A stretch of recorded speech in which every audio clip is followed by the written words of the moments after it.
Bren. Hello, welcome to Plat Chat Overwatch. We got Matt back, which introduces an element of chaos always and every time.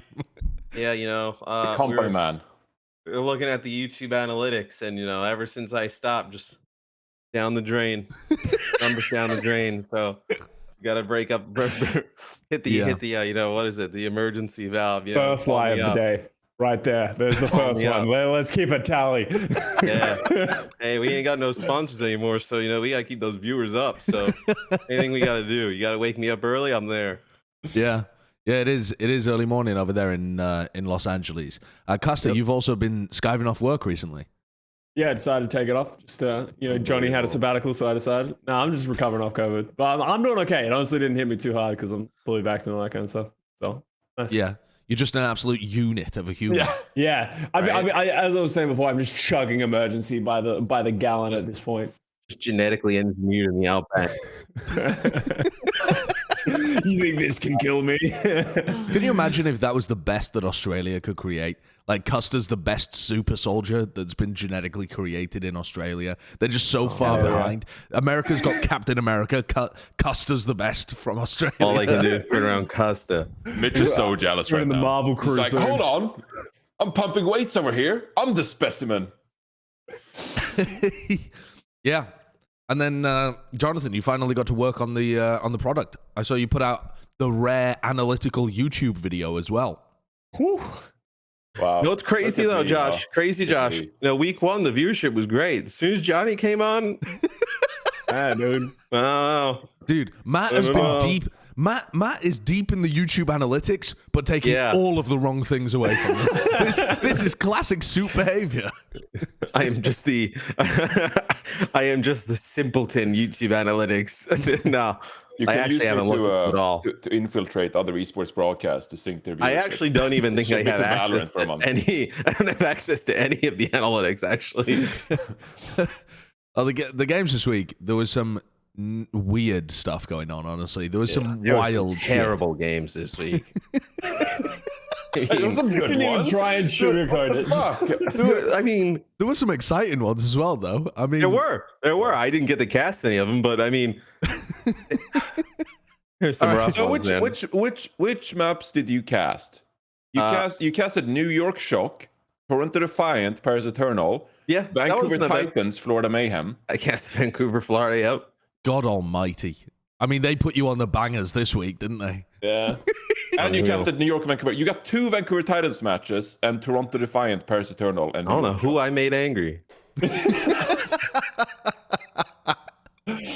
Oh, I mean, we're not going to talk about the Vancouver Titans this week, but the pain continues. It just continues. At some point, we're going to have a topic that just checks in. I'll say one thing about the Vancouver Titans. They started this way already, and their next 4 matches are Atlanta, San Francisco, LA Gladiators, and the Houston Outlaws. It gets worse. Like it's crazy. I actually think they're an interesting team to talk about. So I'll say what I'm going to say when we talk about them. Oh, we're doing it now. Are we talking about them now? Like, no, we're not. I don't want to spend a segment every week talking about the team that's going 0-3, 0-4, 0-5. I don't want to have a whole segment like that. That was funny.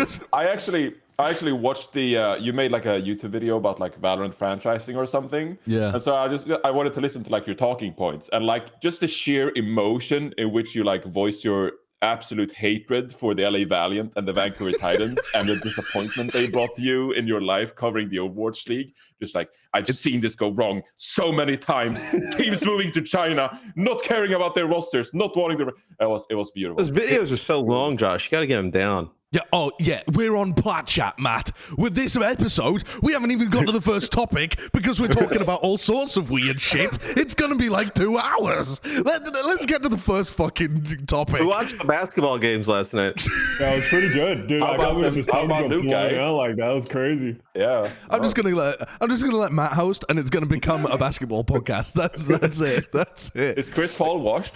Okay, one Fucking hell. One of the weirdest games was the LA Gladiators getting into a position where they should have won a series against the Dallas Fuel. Should have been like a really cool, oh my god, they've actually gone and taken down one of the big teams of North America, and they crumble, get reverse swept. Bada bing, bada boom. What the fuck's going on there?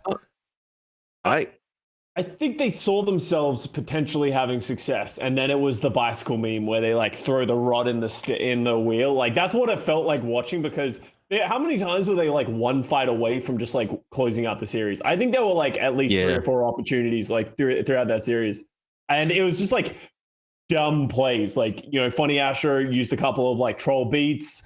There was some like wild plays, people trying to win the game on their own. It was just like, I think Gladiators were the better team on that day. Like 100%. They just absolutely threw the spaghetti overboard. With the prayer. Did you both pray the Gladiators? Because I know that Jonathan went for it. Custa, did you I pray went for Dallas. He went Glads. Yeah. Usually these losses are like, just kind of like bag on the team that like got reverse swept. I actually don't think this is a bad loss for the Gladiators. I think like they started off the series, they've been beating up on everybody. Now they're beating up on the Fuel, kind of like, man, this is easy. Like a little bit of a come down to earth reminder of like how good some of these other teams are going to play against are. And like, this was the first time that this crew is like a unit, got to deal with any type of adversity, right? So, get it out of the way early rather than this being something that happened like, live on LAN at like the kickoff clash, something like that. Like get like a bad loss out of the way early, maybe kind of bounce back, learn a little bit from this. I don't know. Yeah, I mean, they definitely should have closed out like the later maps, and they had advantage on both Ilios and New Queen Street. Here on Eichenwalde, I mean, this is sort of where I expected Dallas Fuel to at least get a map, because they're so good at this Zarya Reaper comp, and that's like what I uploaded, like the analysis video or whatever. This is the best team I've seen play this Zarya Reaper composition. Bro, dude, I'm trying to get the fucking ad revenue, okay? Chill out, brother. And so it was like, this is like where Dallas Fuel shine. But the other maps, like I think LA Gladiators just overall played like really well. They demonstrated high level of skill. Yiska does those interviews on GG Recon. Jesus Christ, I'm plugging everyone. And he spoke to someone. He spoke to someone. I can't remember who it was. And you don't even know who he spoke to. I can't remember. The player was like, "Oh, LA Gladiators is like the best team probably, like in NA." So that just tells you like how high people think of the LA Gladiators. Despite losing here, I think a lot of people really respect this team and think they're like one of the best. They were like, they're underperforming on stage. So when they get it going, like matches, then let me ask you this question then, because I think it's reasonable. I think even Custa, you might have tweeted this too. It's reasonable to take away from this that LA Gladiators still have another step to go before they're considered like the elite team or one of the elite teams in North America. But yeah, you're also kind of indicating that they were the better team on the day. They just kind of fumbled it, underperformed. So to me, those two ideas almost clash. They're almost contradictory in some sense, because there's only a small thing that LA Gladiators need to tighten up, and they could potentially be like 3-0ing, 3-1ing one of the other best teams in the entire region. Yeah, I think that's the big thing, that the Gladiators, like, they have the roster, they have the talent. You can see that, they have the power to beat, the Dallas Fuel, pretty much any team in North America at least. Like, but the biggest issue for the Gladiators has always been, and it was even like this in the playoffs, when push comes to shove and they're playing against the best teams in the world, more often than not, they drop the spaghetti somewhere along the line. And like, I was hoping that identity would change with like how much we've seen, like new head coach, different tank, a bunch of different changes, but they're still making the same mistake. Like, Dallas Fuel, there's no reason they should have lost this match. They were the better team. They are in the same caliber as, in my opinion, as Shanghai Dragons and Dallas Fuel as we go through this season. And I expect them to be there at the end. But if they're going to keep doing this shit, there's no way I'm going to pred or expect them to be able to close out. It's a learning process, right? Being able to actually perform your best in the matches that matter, or in the moments that matter as well, I think. And I don't know, it's weird comparing the Gladiators to what they were at last season, because there's only 2 players that have carried this on at all. But the team that, well, I suppose if Space is playing, then it's more than that. But the team overall did have that moment of like learning to get over the hurdle, win. You know, they took a tournament away. So you'd expect Without them Shanghai and Dallas, though. Like that's my thing. It's like even the win that they did get last year, Shanghai and Dallas didn't show up to that tournament. Like they haven't shown that they can beat these teams. I agree, but I think that's like a psychological thing that the players won't really take into account. Like if you're a player, you don't think, we got a cheap one. You think we've won before, you know, like we know how to do it. So I know. I got that stage 4 win. I'm taking it to my grave. So unreal. Shows you how far the league is leveled up. What can you put your finger on the moments where they fumbled it? Were there a couple of moments where it just stood out to you? So there's a part where they fumbled it, but I also think there's another interesting aspect of like this Zarya comp like gave them so much trouble. And in some of the other matches I casted, you know, when teams kind of went to the Zarya comp, it gave a lot of trouble to the other teams where it was Hanbin in an interview with Yiska. See, I actually know. He mentioned that he heard that the APAC teams were running a lot of this like Zarya type of composition, decided to run it. With APAC coming up this week, and if we see that to be like a meta and something that's around all of the time, you know, is Dallas Fuel kind of a little bit of ahead of the game, right? Of being able to play this in teams trying to figure out how to stop it. Because the Gladiators, they tried the Doomfist, they tried the Echo, Soldier, they tried like Tracer, like nothing was working against this. Where I feel like if you were looking at the series and saying like, well, how did Dallas Fuel win it? Maybe like, you know, the Gladiators didn't just kind of fumble it. I think it was like switching to this Zarya based composition and in spots that you wouldn't expect. Like, I mean, an offensive Zarya Reaper Genji on Eichenwald, like point B, like with all the high ground, like you wouldn't expect it to kind of work and operate there. But they were doing so good with you know, how they were kind of bubbling Edison and using him almost as the tank. Do you actually believe that this is the direction of the meta? Because it still feels to me watching Overwatch League, and I must preface this in saying that I haven't watched all of the games. I watched the big ones that I thought we'd be talking about, but it still felt like the meta seemed pretty... I don't know whether open is the right word, but teams were definitely still playing what they thought was best for either them for sure. or for the meta. It's in flux for sure. Yeah, it doesn't feel like it's solidified in a way that... I feel like most of the time in Overwatch League, things start to boil down fairly fast, and it stayed open for the entirety of week 1 and week 2, I think. Do you believe that Dallas Fuel are ahead? Like gut check before you've seen APAC. I mean, they've, you know, they haven't gone 3-0, you know, 4-0, anything like this. They did lose a game. It's possible, and I think you start to see the meta shifting like between weeks. Like this week, we didn't see nearly as much like Genji as week 1. You saw teams play a little bit more Tracer, play a little bit more Echo, and then what was I casted another series where I forgot who it was, but a team was kind of getting rolled, and they switched to this Zarya composition and just started to dunk on them. It was, I think it was in the New York series. It was a New York Shock. When they took a map off Shock. Yeah. They switched to the Zarya composition on Kings Row and started to like own super hard. And they ended up taking a map, and I don't know, maybe it's something that like just looking at those two games and like kind of reading into it a bit more, but it's possible. I think that this could be something more teams go to. Do you want more people to pick up this Dallas comp? Well, the thing is like you look at some of these other teams, like who else would be good at it? Not Paris. Not Paris. Well, I mean, we should. They deserve to catch a bit of a break after the past week, but yeah, Vestola did not look like Hanbin. I can tell you that much. Feel bad for the guy. He'll figure it out. Just the most obvious sentence of Overwatch analysis. But I think the map pool kind of favors these compositions as well. So I think we're bound to see more Zarya compositions look good. And it's also like similar for the same reasons that like London can get away with playing Brawl. The map pool currently, like it favors some of these close range kind of compositions and speeding around the maps. It's like if you look at the hybrid maps, it's Kings Row, Eichenwalde, and it's Midtown.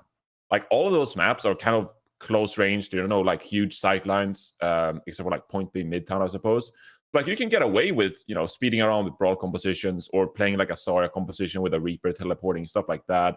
You got Oasis, Lijiang Tower again. maps like Control Center or Night Market. Then there are maps like New Queen Street, like here, where it's obviously a bit more open. Dallas Fuel, they pulled it off anyway.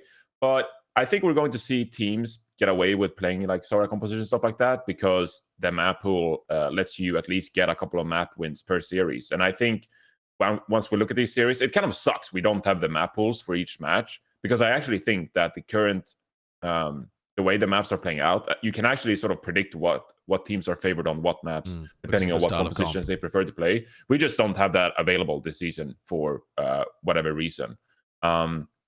So I think we're going to see more teams start adapting the Zarya. I think if you have a decent Zarya player, it's actually not that hard to execute with. Like, obviously they're Overwatch League players. I don't want to like minimize like how good these players are, but the flow chart of like how to execute the comp and like how strong it is, it plays pretty quick. And like if you're going to win a fight, you'll win it fairly quickly by landing the Zarya bubbles, because you only have 2, right? You need to get value out of both your Zarya bubbles, and you want your Reaper to get some kind of value or stuff like that. So I think we'll see more teams trend toward playing the Zarya, but I think that some teams might have a better chance just playing Winston if they have a good Winston player, or, you know, Doomfist we've seen less success with this week, I'd argue. But yeah, I want to add my little 2 cents here. I think it's interesting because for me, it's less so about the Zarya. I think Zarya, I think the opposite. I think Zarya is the most difficult one to play, and I think there is a mile between where Dallas is playing it and other teams are.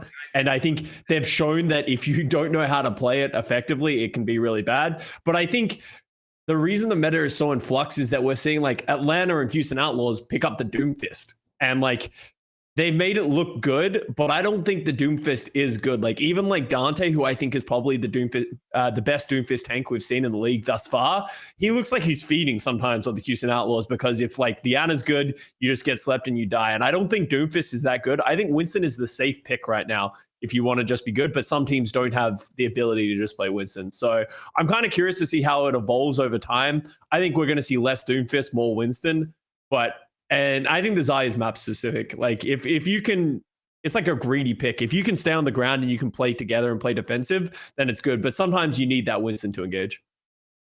I want to deviate away a little bit from our topic list right now and actually jump into talking Atlanta-Houston, because you've brought up the Doomfist and we're already in a kind of meta discussion here. But both of the teams that ran Doom suffered losses, especially the Atlanta loss, that perhaps we wouldn't be expecting this week. And overall, the composition looked a bit too straightforward, I guess you could say. Like it didn't have enough room, I think, to pivot in the middle of a fight. It's very much based around the Doomfist's abilities, based on when you can actually engage, disengage, whereas there's a bit more flexibility with some of the other compositions. Do you think that this is trending away? There was a period of time where we were expecting Doom to be played by like everyone. We were hearing about, you know, how good Fearless and Hanbin are. Just, I don't know, that just disappeared into the ether. Do you think there's still a space in the meta for these teams? I don't think so. I think the weaknesses of Doomfist are being like solved as we go on, because people didn't know how to beat Doomfist in the past. Like people were just pulling it out and people were like, I don't know what to expect. But like we saw Houston play against San Francisco Shock and the Florida Mayhem, and it feels like every time that Doomfist tries to use power block, he just gets slept and then naded and then dies. And I think Doomfist probably was very good when we were trending towards a Genji meta. Like Genji is not very good against the way that Doomfist kit interacts. So when people started playing more Echo and this weekend a lot more Tracer, I feel like Doom is just getting punished way more. Every time the Doomfist tries to move around the map, he's taking damage. Every time he tries to jump in and use a power block, he gets slept or just dies. Like in both series, even when like Dante's Doomfist looked good, it still looked like for every one good play where he looked good, he had another where he was the first person in, he gets slept, he dies, and they're playing a 4v5. And I think Houston, I'm worried for Houston because I think that they put too much reliance on this Doomfist, and I'm not sure about the longevity of it. Yeah, so I gave some clips to Kurt here, and this is when San Francisco Shock are playing against the Houston Outlaws. And I think the way they're playing this Soldier Tracer, it's sort of like the answer against the Doomfist composition as well. Just like, if we take a look at some of those clips, like the way Shock were playing it, and they were like outflanking them, they were using like two groups moving separately at times. So like right here, the San Francisco Shock, they like shut down Merit's soldier like immediately. Like they just run over there. Proper does like some sicko kind of pulse bomb right here onto Merit. It's like crazy. But then also when they close out the map, just like a couple of minutes later, just the way they play around Pelican's Echo, the way they outflank Dante's Doomfist. So I don't know if you could fast forward here, Kurt, a little bit, and it was like a great example. It's like the last push when San Francisco Shock cap out the map. But yeah, as you said, like I feel like Doomfist operates in such a like singular kind of way. And especially when you play the Echo as well, like you want to have some kind of protection where you aren't going to take this poke damage going into a fight. And teams are starting to figure out, especially on maps like New Queen Street here, where you have so many flanks, you have so much area to navigate around, that you teams have figured out how to deal with it appropriately. Like, do I think that Doomfist will entirely go out of the meta? I don't think so, because again, similarly to, you know, the Brawl compositions, I feel like there are some closer maps where you can probably get a way of playing it. Like maybe, for example, on like Midtown, where you can hide from this incoming damage. So like this right here from Shock is beautiful. You have Collusion, Winston in one direction, and they flank with Visor in one direction, and like Dante is forced to peel, which opens up the Collusion dive. And like, what do you do on an Echo against this? How do you deal with that? You just you can't. So teams are figuring out how to beat the Houston Outlaws. It's part of like why the Florida Mayhem also looked so competitive against the Houston Outlaws. Like even a team like the Florida Mayhem, who aren't necessarily on the level of the Shock, they have a pretty good understanding of like how they want to play around the Doomfist, how they want to deal with it. Checkmate came out on the Sombra.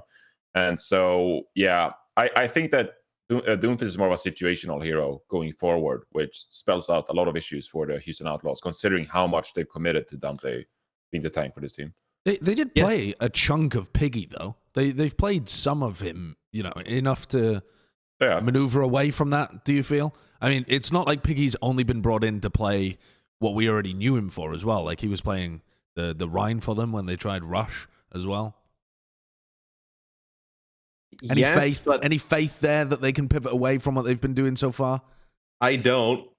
I think, like, this might be their actual, like, best look, but I don't think it's something that's like sustainable. I think when I really noticed the Doomfist get into trouble this weekend was against Tracers. I think it was against the Shock match. I noticed like at one time Dante was like power blocking somebody in front of him, and the Tracer was behind and like just doing 360s, just trying to stay alive. And I think you kind of get into that type of situation. I think it's going to be pretty readable for a lot of other teams in the league that probably have to come up with something else. Okay, Atlanta Reign then. I want to talk about that this team too, because we would have. Did we do power rankings last episode? Yes, I think we did, right? And I think we had Atlanta top 2, if I remember correctly. I think we had like Shock, then Atlanta, and that was off the back of very, very tiny amounts of data. I mean, we said at the time it was very silly to be doing that, but Atlanta Reign actually came up against an opponent that gave them a shellacking. So Atlanta Justice, is this the same kind of thing of just the Doom being bad, or do you think there's more to it here? I think that. Sorry, okay. I think that this series was a bit of an anomaly, to be honest. And I looked through the match again this morning because I was like, how did this even happen? And like the fights aren't even like fights. This is such a weird match because it's between two teams that play like the game incredibly slow. Like they're not being proactive with like fast engagement or anything whatsoever. Here on Colosseo, you see both teams playing like this soldier tracer composition. And basically like they're so reluctant to take any actual commit to any actual like team fights that it essentially like boils down to like Decay versus Nero on the tracer. And Decay was able to get more value with pulse bombs or like stuff like that. I like even like the first couple of fights here on Colosseo, it's like Hawk went a bit too far forward and OG got picked off and Atlanta Reign disengaged. The next fight, it was Hawk missed a punch on Doomfist and got bionated, and then Atlanta Reign lost the fight because they lost their tank. It's like, it's not people investing ultimates or like, you know, diving in necessarily. It's just Washington Justice reacting appropriately to the Atlanta Reign and the Doomfist comp and getting slightly more value, and Decay playing a little bit better of our tracer than Nero. And then as we went over to Dorado as well, it was just Happy going on an absolute rampage on Widowmaker to start off the map. Atlanta Reign not countering with the Widow until their own attack round. and they have like 3 minutes and 30 seconds in the time bank. So yes, they got absolutely slacked, quote unquote, but it didn't feel like this was Atlanta Reign playing at their best. And Washington Justice, they were just like in their comfort zone the entire series, really. Because this is a bit anecdotally, I don't like having any evidence for it, but I feel like usually when Washington Justice lose, it's because you put pressure on them. It's because you force them to do errors, you force them to do mistakes. And the Atlanta Reign, the way they play this match and the way Hawks been playing the Doomfist a bit more passively, they didn't really force any mistakes out of the Washington Justice. So they could just do their thing, and Decay got a couple of sticks. And I don't want to dismiss the Washington Justice win, but it was a very weird and unusual series. I want to jump in here because I actually think the reason that the Atlanta Reign were caught that way is the weakness of the Doomfist, and they've obviously put all their time into doing it, so they don't want to shift off for it at the drop of a hat. But I think the reason Washington Justice came in with the plan of we're going to punish Hawk every time he tries to go in, we're going to sleep and we're going to bully him with a tracer. So then what happens is Hawk tried to like adjust the way he was playing to play more passive, but I think they were just losing the neutral after that for the Decay versus Nero situation that Johnny talked about. And then like as soon as you saw on Dorado, Hawk tried to go Diva, that felt like an adaptation. They were like, well, this Doomfist isn't working, let's try something different. They go to the Diva and Dorado, and then they lost Dorado in like 4 minutes, and then you just see Hawk go back to the Doomfist. Like it feels like they don't have an answer to what the Washington Justice were doing, and that inherently is the thing that I talked about with Houston. That I don't know if there's a counter. Like I don't know if there is an adaptation with the Doomfist that will allow you to just be like, oh, okay, now we're fine. It hasn't been solved yet, so I'm worried for these Doomfist teams. I feel like once you see a team go Diva, you know they're in trouble. I mean, we haven't seen Diva like at all. I mean, really, Diva's just been kind of like terrible, right? Right now, where I feel like if you see a team go Diva, like, you know, they're just kind of searching for answers, like trying to play a neutral game while playing Doomfist isn't the recommended Doomfist playstyle. You're just gonna get like poked down over time. Where I think I'm a little bit more worried about Houston than I am Atlanta, because Atlanta at least has like Gator, right? Like they could try some type of like obviously they're very good at like rush style compositions like in the past. They could try and do some like London Spitfire type shit if they wanted to. I'm more worried about like the flexibility of the Houston Outlaws, and that may come back to bite them a little bit. Yeah, I mean that makes sense, but I think the playstyle that Atlanta Reign have had is also less appealing to try and translate that to other styles. When I was watching Atlanta, they seem like the kind of team that's really trying to slow the pace down, control the game, but they don't have enough power in the neutral fights to actually win a slow game like that. So then they get outclassed. I mean, stupid that job. You're trying to slow the game down so that Kai's Soldier and Nero's Tracer can outpace Happy's Widow and Decay's Tracer. Do you know what I mean? Like, that's just a losing game plan from the off.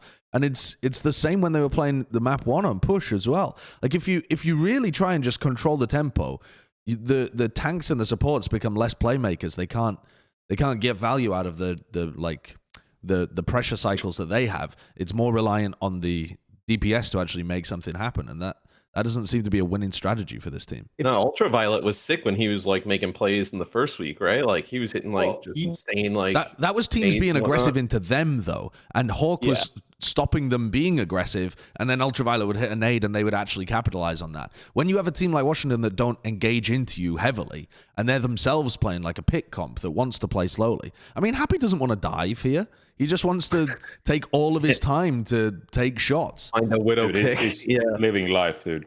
He's just vibing. Yeah. If Atlanta can't go pound, like I think if Atlanta can't just out mechanics people, like that's what we saw in the first week. I think they were just mechanically better than these other teams. And I think when you can trust Kai to be able to win those 1v1s, Nero to win those 1v1s, I think they look good. But I think this game, they really got exposed when you allow the opposition team to do whatever they want, and then you want to play reactive in that way, like, you know, to the Happy Widow and stuff like that, you're opening the door for players to take over the game like Happy did and Decay did in this series. Yeah, it's does it make you feel better about Washington, or is it just such an Happy anomaly? looks sick, dude. Like I don't know what else to say other than Happy looks like he's that other threat that allows Decay to do whatever he wants. Who thought Happy wasn't going to be sick with like less barriers and the ability to play like Widowmaker in 76? Washington have killed careers for the last couple of years. To me, though, Happy Decay was never the question. The question was Krillin and Opener. Yeah. Krillin's been sick as well. He's not getting enough love right now. All right. All right. The next John's about to matches, put some rain on your parade here. the next matches for Washington Justice are Paris Eternal, Boston Uprising, Florida Mayhem, and New York Excelsior. Dude, The Florida game's going to be tough, but the other ones are, I mean, yeah, that should be Washington looking like one of the best teams in NA based on that schedule. Oh my god, I can't wait to overrate Justice again. That'll be great. Okay, let's talk Shock. We talked about them tangentially when we were discussing Houston's loss, but they did look spectacular. I mean, they looked really good. They've gone from strength to strength, but the question here is, have they actually been tested? And one of the problems with a question like this is, if they just blow away everyone that we think might be a test, like I thought this Houston game might be a test, and then turns out it wasn't too much of a test. They lost a map to New York, bro. What, sorry? They lost a map to New York. Sure. Is New York the ultimate test for Shock? No, but I'm like, hey, like, maybe some of these other teams will give them a little bit of a run for their money, but I mean, maybe also you're just kind of, I never want to say you're like playing down to your competition, right? But, Sunday morning game against a team that's not looking that great. Maybe you're just kind of, you blow them out map one. You're not really expecting them to make some big changes going in the rest of the series, right? Okay, Matt, then if you think, okay, they lost the map to New York, maybe they get tested by some of these better teams. Who are those teams? Like, who are the teams where you think Shock would get pushed by these squads? I'm interested to see them play against like a Dallas Fuel, because they lost to New York when New York was running that Zarya comp. They didn't have an answer for it. That Dallas is probably going to watch that and decide to go with something very similar. And then I think the Gladiators as well. Like they're playing Gladiators this next week. Yeah, they're playing the Gladiators this week. That seems to be like the teams that really look like they could be a challenge. I'm not as worried about the New York Excelsior map as Matt is, because like they put Sam in, and like that's true. Just from the way that they were like, I'm not saying that as disrespect to Penn. Like they put Sam in, changed the way that they were playing, and like it felt like they were just confident, right? They were just playing with confidence, and they're just running around. Yeah. And then when Kellen switched to Zaya, like on New York's attack, when they switched to the Zaya, it felt like the San Francisco Shock just reacted really poorly. And then like all of a sudden they get blown out on the attack and stuff like that. Shit happens at Overwatch. Obviously, you need to hold that against the Shock. It's a bad map, but like they look so dominant. If they play proper Kilo, Finn's playing the way that he did in this weekend, like I'm really worried for some of these other teams. I would personally say that Shock is the team that I'm the most confident in right now. Dallas Fuel showed some weakness. Gladiators showed some weakness. I don't think Shock's shown it. They haven't truly been tested, as you've said. But I don't know. The rookies look so sick, and they're playing the potential we thought from them. Holy has been sick. Finn has been awesome. Dude, proper is the truth as well. I mean, I knew that was going to be the case, but after week one, he honestly wasn't the most impressive player on Shock. This week, especially in the game against Houston, holy farming. It was insane. I mean, this guy's just a god at everything he touches. The Violet Lucio hasn't been like bad. No, I think some people were worried about that, and we saw last year and everybody like mauled it about it, but like it's been totally fine. He looks like he practiced it as well, right? Like, he had time to learn how to play the role. Like his timings are really good. The thing that most impresses me is not his mechanics; it's his timings on his beats. His understanding of how to play with Finn is just like really good. Like he's really in sync with Finn right now, and I think it shows. It's hard to appreciate good Lucio play, but I think Violet's like tipping me over the edge on that. And also, while all the players are like individually like really strong, this team looks to me like they're very well coached. And I sort of covered this week as well. I like the rotations. I like their fight setups. They had a couple of nice hero adaptations when they're like, even like we're willing to bust out the Sombra because their compositions weren't working in Kilo and sort of playing that. His fucking aim is insane. Yeah, dude, they're all individually crazy, and just like the team play, the cohesion, the rotations, the hero swaps, like they're looking a lot more. I don't want to say a lot more, but they're looking more polished than some of these other like top teams in the region. So like even though they dropped the mask against New York Excelsior, yes, that's something you can kind of question if you want to read into it, sure. But overall, the Shock just looked like they look like they played together for a year. They're just like playing so well together, and they're also individual skills. So I agree with Custa. They look scary as hell. Do you think there's any possibility that we end up in a, like Zarya, Reaper? I mean, even Dallas weren't playing Reaper full time, so I don't want to stress that aspect too much. But like the Zarya comps where you're rotating between Reaper, Soldier Tracer, that kind of stuff. Do you think there's a chance that we end up in that direction? And if so, how good do you expect Shock to actually be at that comp? Because that's not the style that they've been playing currently. I have not seen anything from them that would like lead me to believe they wouldn't be capable of picking it up. Yeah. I also like they just have so much talent on this team, like that. Like you'd expect them to be able to figure it out, or just play other shit and be able to beat it, right? I haven't seen anything from this team that makes me believe that they won't have good decision making if they start even picking up that composition. Yeah. Like if they start playing that composition and they practice it and just like don't randomly bust it out without having played it, like they're gonna make the right decisions. They're gonna like set themselves up for success. They're going like I fully trust the coaching staff of this team and the players individually to like be able to pick that up. So, maybe the worst thing that could happen is that they overrate how competent this composition is, and like long term, maybe like the Sora comp is stronger than this or something. Like trying to make up examples of like where Shock might get toppled, but like it's hard for me to see that right now. I think they're going to be a force to be reckoned with, and maybe they'll lose to Dallas, maybe they'll lose to Gladiators. Like they're all very competitive. We don't really know yet what the meta is going to look like on stage playoffs, but I'm not worried about this team in the slightest. Well, tell me a little bit about the Gladiators match. Scott, what was your point there?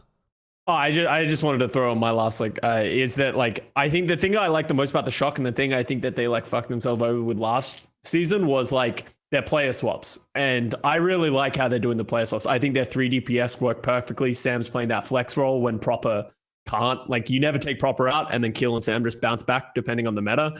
And then like they're keeping everything else consistent. Like I think that's a big boom for the Shock, because I think they lost themselves last season. So if they don't overcoach themselves in that aspect, I think they'll be fine.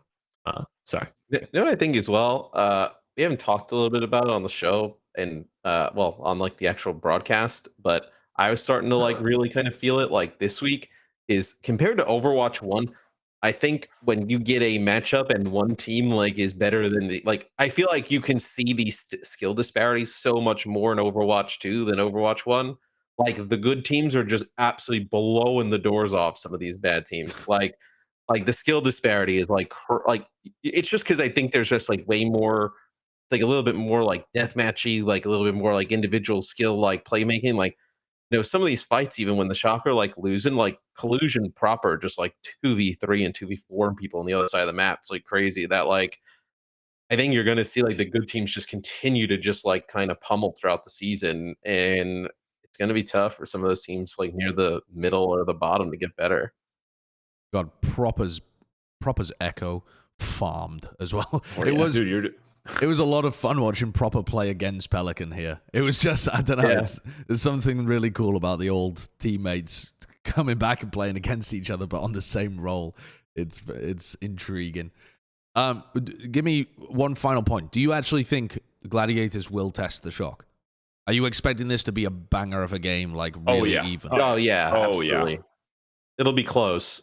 I mean, I can't say like the Glads are going to win, or like they're not favorited, right? But I think it'll be close. Okay. No, sorry, go on. For me, my big question with the Gladiators is what is happening with Patty Fan. We didn't see him at all this weekend.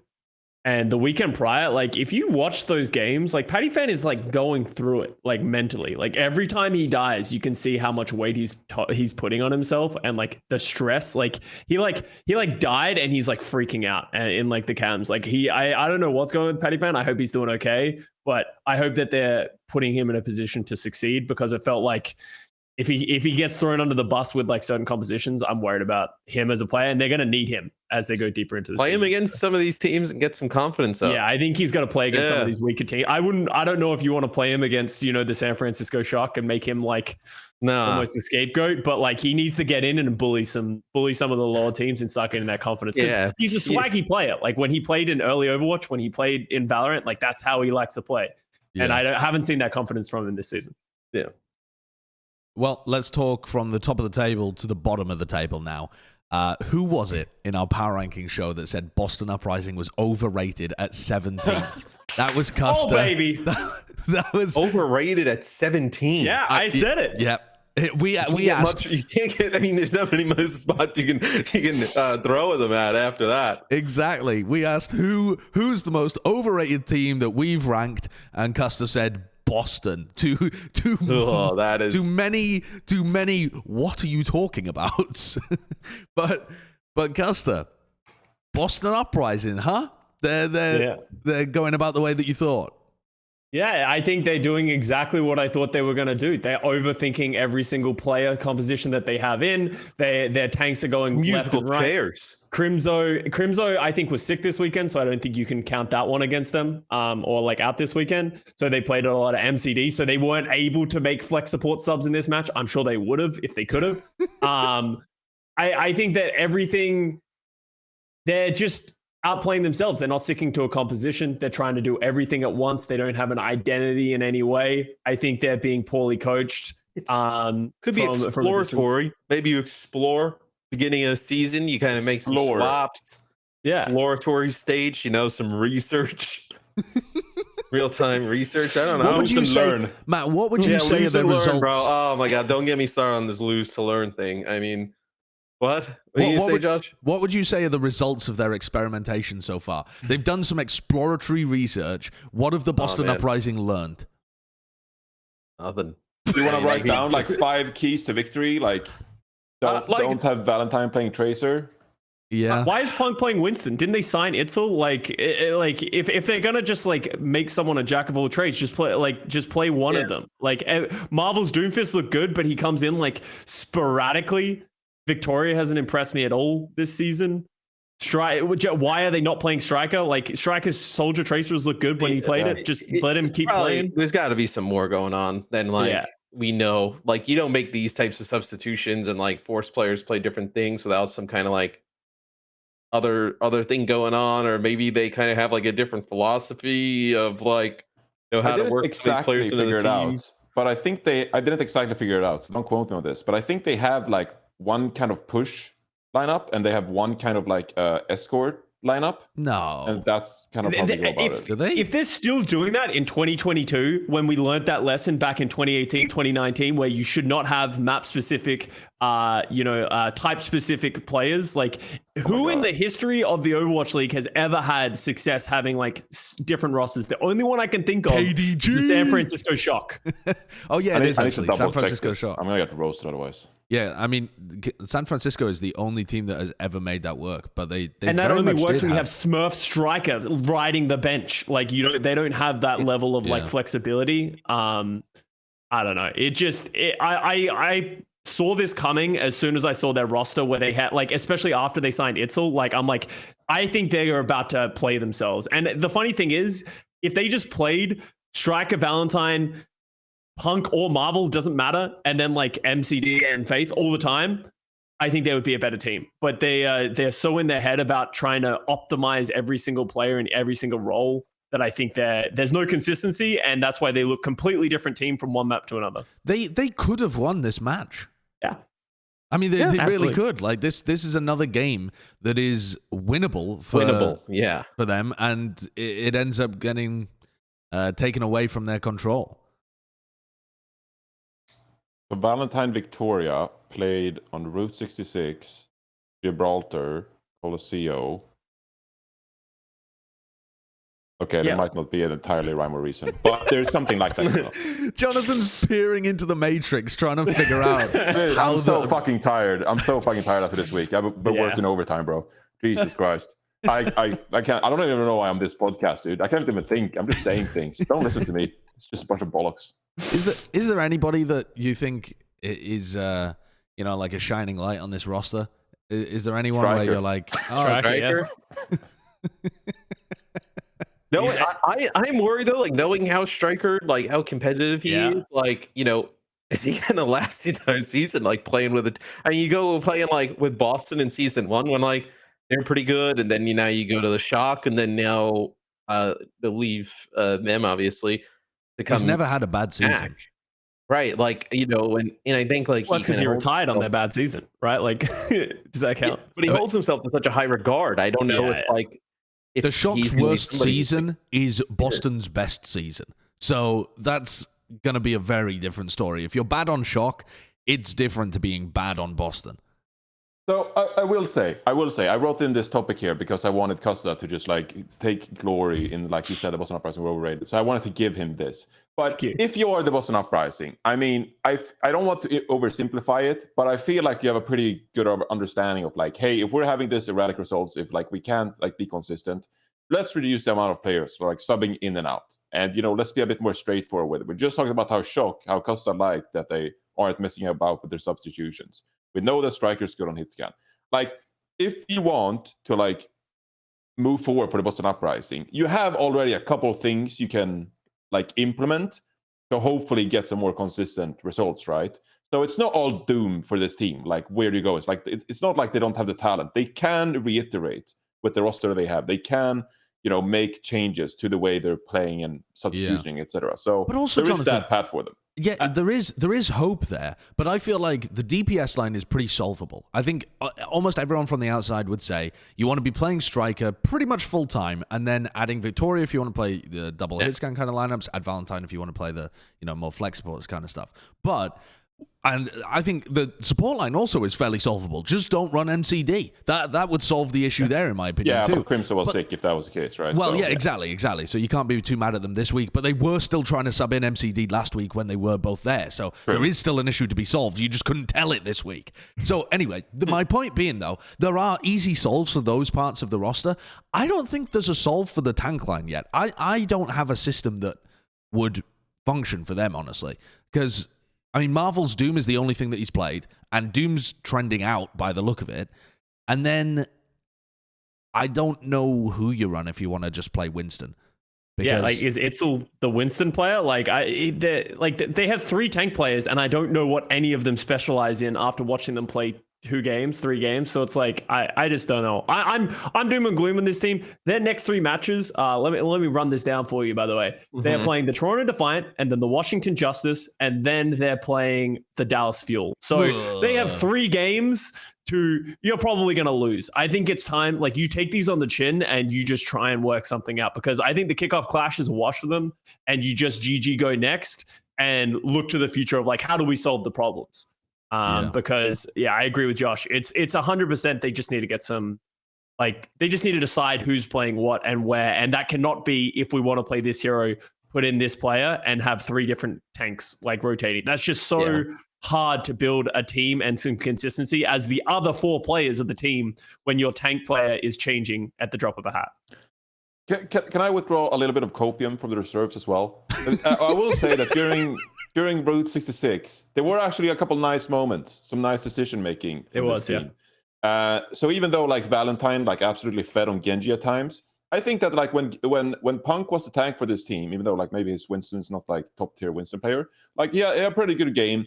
There were like one example of when London were attacking, when Boston earlier recognized that like it was on point B and overtime was about to hit, and they took like an early engagement just to feed, where they were like, hey, we need to get Donald Spitfire's nano boost out, their nano visor out, and then we can regroup, and we have time in overtime to regroup and have a fight without the nano visor. And just like decisions like that, let's see, so if you could just go to like when Donald Spitfire's time is going out here, Kurt, like when it's like 30 seconds left or something. Thank you, Kurt. You're the best, Kurt. I love you, Kurt. absolutely goated producer. Just like on the fly, just brings this up. So these are like nice decisions from the Boston Uprising, and so like they're not like playing awfully. They're not playing horribly. So like right here, like they get the nano visor out in overtime, And they completely forced this. This was their doing. They forced on a Spitfire to utilize that nanovisor by diving into the cave. It's overtime. And so now they can get back and actually have this fight. I mean, Valentine was like staggering like 5 seconds. Yeah, why is he Jesus staggering Christ. himself? Dude, I was mauling when I saw that. And so they're able to regroup. Valentine goes Tracer here, I think. And they're able to have one more fight. And this time, like Lone Spitfire, they have a Primal, and that's about this. This is where this map should end, by the way. You have a Visor coming up yourself. You have a Primal coming up. This is where Route 66 should be over, and you're 2-0 up in the series. But they don't end up winning this fight. Point C as well. They get into overtime. There are 5 versus 3 on point C, and they don't end up winning the map either. It's just like if I'm a Boston Uprising fan, I'm just mauling my brains out. You made Kurt look through all this footage to just show us they should have won this map. Yeah, I mean, they literally take down London in like the first 3 seconds. No one on London has any heals, and then they just kind of run around like headless chickens for a while. And Jax is just like 4K or something. Yeah, this is like Jax Tracer, pretty good. Who would have thought? Well, let's talk about London then a little bit too, because it feels like London keep getting winnable matches early on in their schedule, but they're also winning them. I mean, they genuinely have a chance here as the team that we would have ranked the lowest, and that's absolutely not the case anymore because there have been other teams that have slipped way below them, and they've actually been performing much better than expected. But London have a chance here to go to the what is it called? The Kickoff Clash qualifier tournament or something?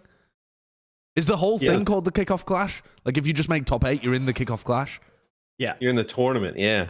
All right. Well, qualifiers? What's their road looking like to the Kickoff Clash? I haven't looked at their schedule. Is it doable for them? Houston, Houston Gladiators, Atlanta Reign. Oh, for fuck's sake! Poor London. Well, okay, in their defense, they can beat Houston. Okay, they can potentially beat Houston, but here's my thing about London that like. I feel like some people are going to get over high on London. I think the thing you need to take away from their play recently is they are the best of the rest. Out of the Boston, the Vancouvers, and the Paris Eternal, I think London is the best out of those. But they are still going to struggle when they go up against the better teams because they are kind of one-dimensional and their Winston play is not as good as a lot of these other teams. So it's like, they're good, they're solid, but...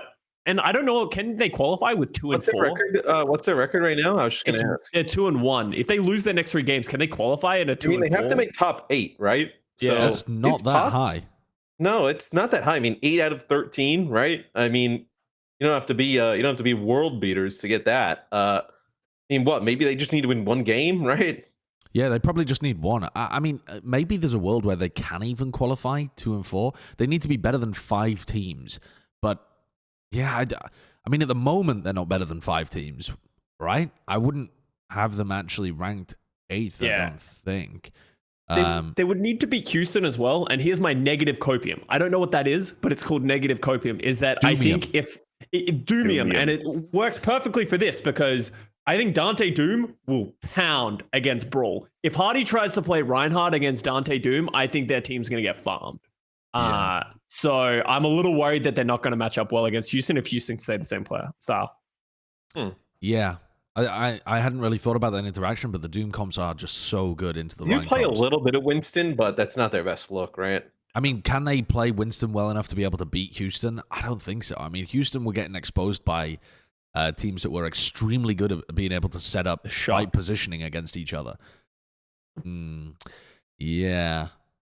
Shaxx Tracer versus Pelican Tracer? I'd watch that. Sorry, Shaxx Tracer against Pelican Tracer. Is that what you just said? Yeah, I'd watch that. Be fun. Okay, I will say... I mean, I think Pelican will play Echo against them. Pelican, other than their first match, has not had a good season, in my opinion. I think this weekend, he really struggled, especially against the San Francisco Shock. Like, I think he got hard exposed in that match, especially on the Echo. He's trying to force Echo so much, and I feel like he's just not able to stay alive effectively enough. And not getting enough damage and value compared to, a Tracer Soldier comp.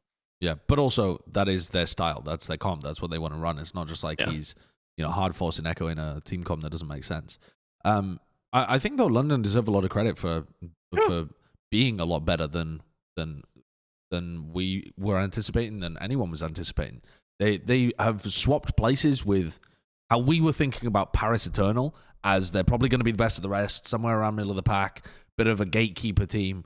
That feels like it's the London Spitfires' role right now. They're keeping the shitties down. I also It's think so funny as well that they're the goat keepers. They're goat keepers. The goalkeepers. Anyone who beats them, goated. They're the gatekeepers of all these bad teams, but they're not even playing like the same comps as like the better teams. So to like surpass the London Spitfire, to be able to challenge like the Winston dive teams, like the Doomfist dive teams, you have to beat the Brawl first. So it doesn't make any sense.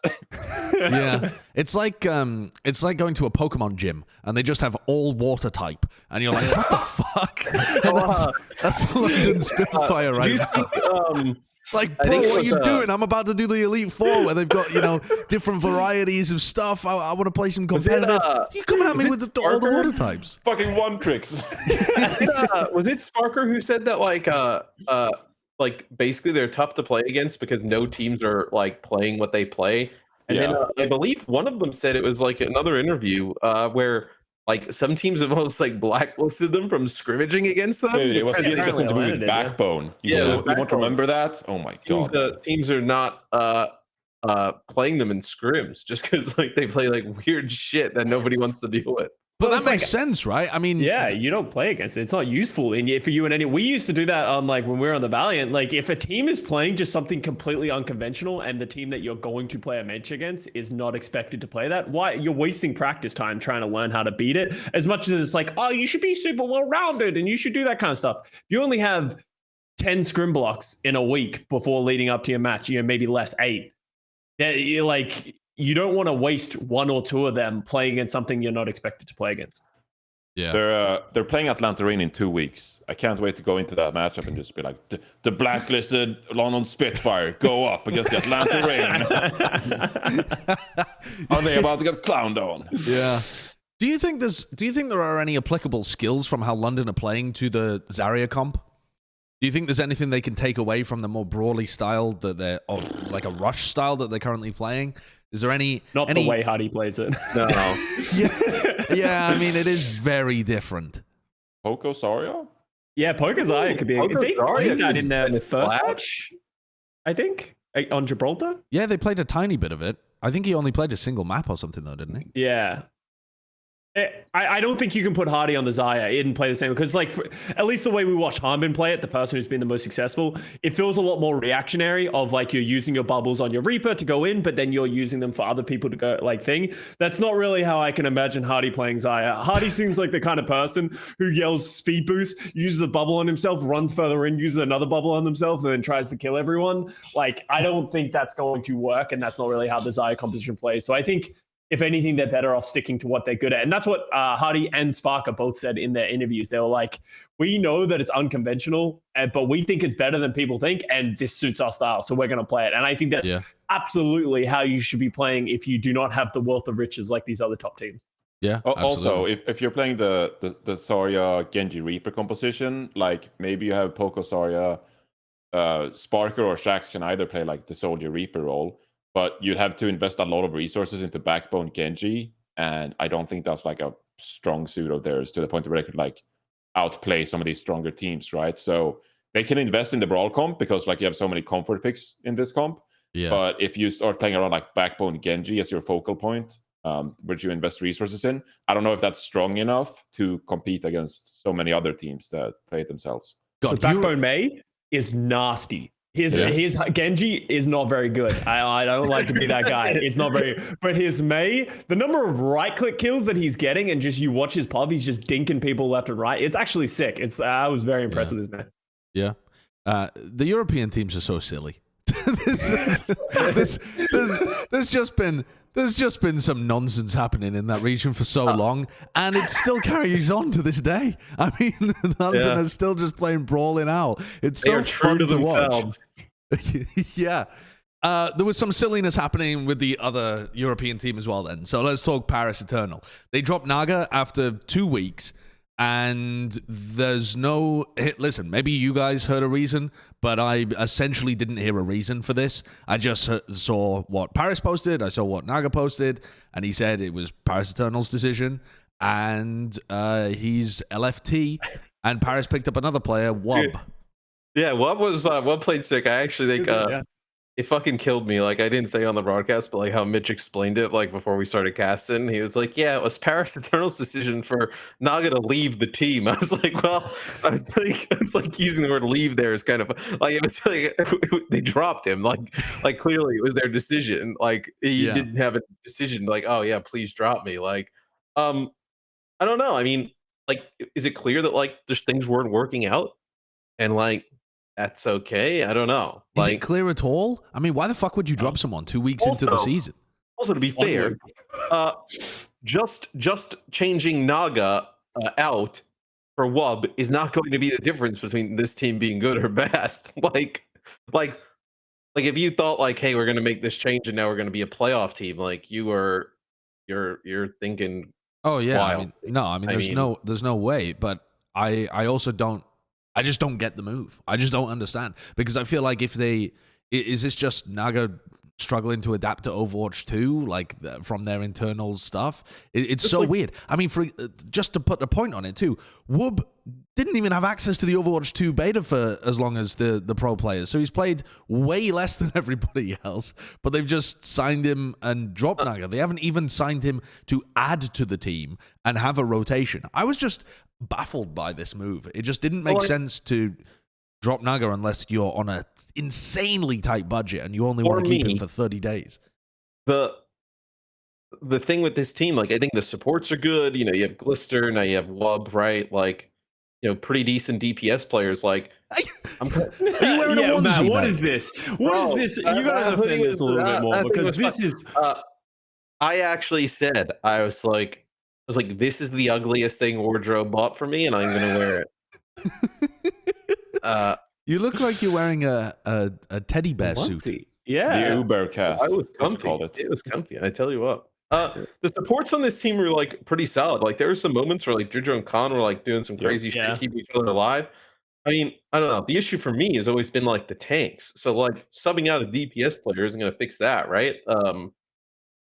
I don't know how they kind of view like the kind of like this is going to be like a massively successful move for this team that's going to like bolster them up the rankings. I feel like they're going to be in the same spot just with a different player now. I mean, do you want to? No, you go first. You go. All right. The way I kind of feel about it is like they've been playing with Naga for long enough now. I mean, I guess JMac hasn't coached him because I don't know how much JMac coached him. JMac joined in the offseason or like middle of last year? He was an assistant coach last year, right? He was an assistant coach last year. So like they know Naga. And like if they go like 1 year after playing with Naga, they're just like, maybe it's time to move on. Regardless of what the reason is, I feel like if you played so much with this player, like you probably have a pretty good idea of why you're dropping him in the first place. I don't think they're going to like I want to give them the benefit of the doubt, I feel like, because they know him so well at this point. Yeah. It's very bad timing, as you mentioned. Like Vub doesn't have like any practice time with Overwatch 2 whatsoever. For whatever reason, they probably feel like Wub is, in the right direction. And he did have a pretty good performance. But I don't feel like I can clown on the Paris Eternal franchise for moving on from Naga, because they, at the end of the day, even if we don't know the reason, they probably know that relationship and what he contributes and how he plays and how he fits into that team better than probably any of us on this podcast, right? So we can speculate, but ultimately, I don't want to like say that it was a bad decision because I don't know.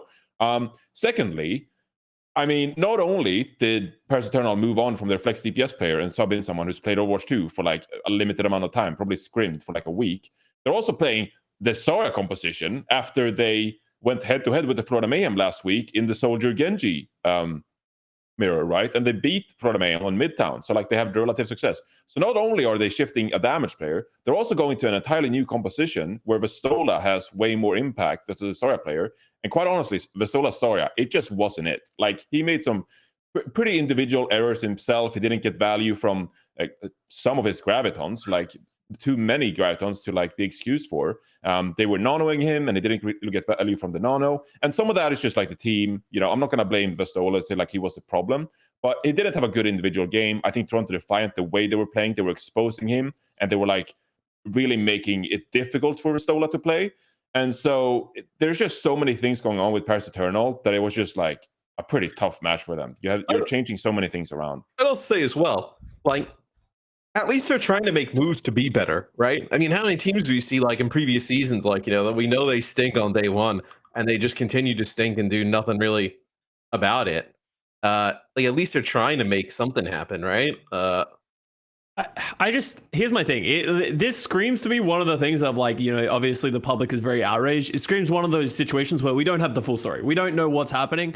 I agree with Johnny that like they know what they're getting with Naga, and like they're like, he's not going to lead us to success, then drop him.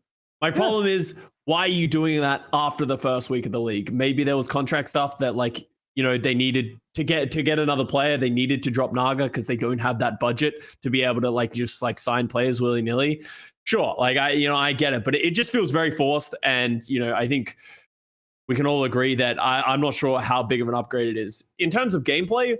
I think Wob is a very different player to Naga. Of like, I really liked Wob's Genji, but then they were still playing Vistola Xayah, and I don't think Xayah Genji is it at all. So I feel like they think that the Xayah meta and the Xayah style will fit them better, but they don't know how to play it. If this feels like they literally like 2 scrim blocks ago, they were like, fuck it, let's just play Xayah, had moderate amounts of success, and then they just tried to run it and then Toronto Defiant. I mean, it doesn't sound like Wob has been playing with them for long.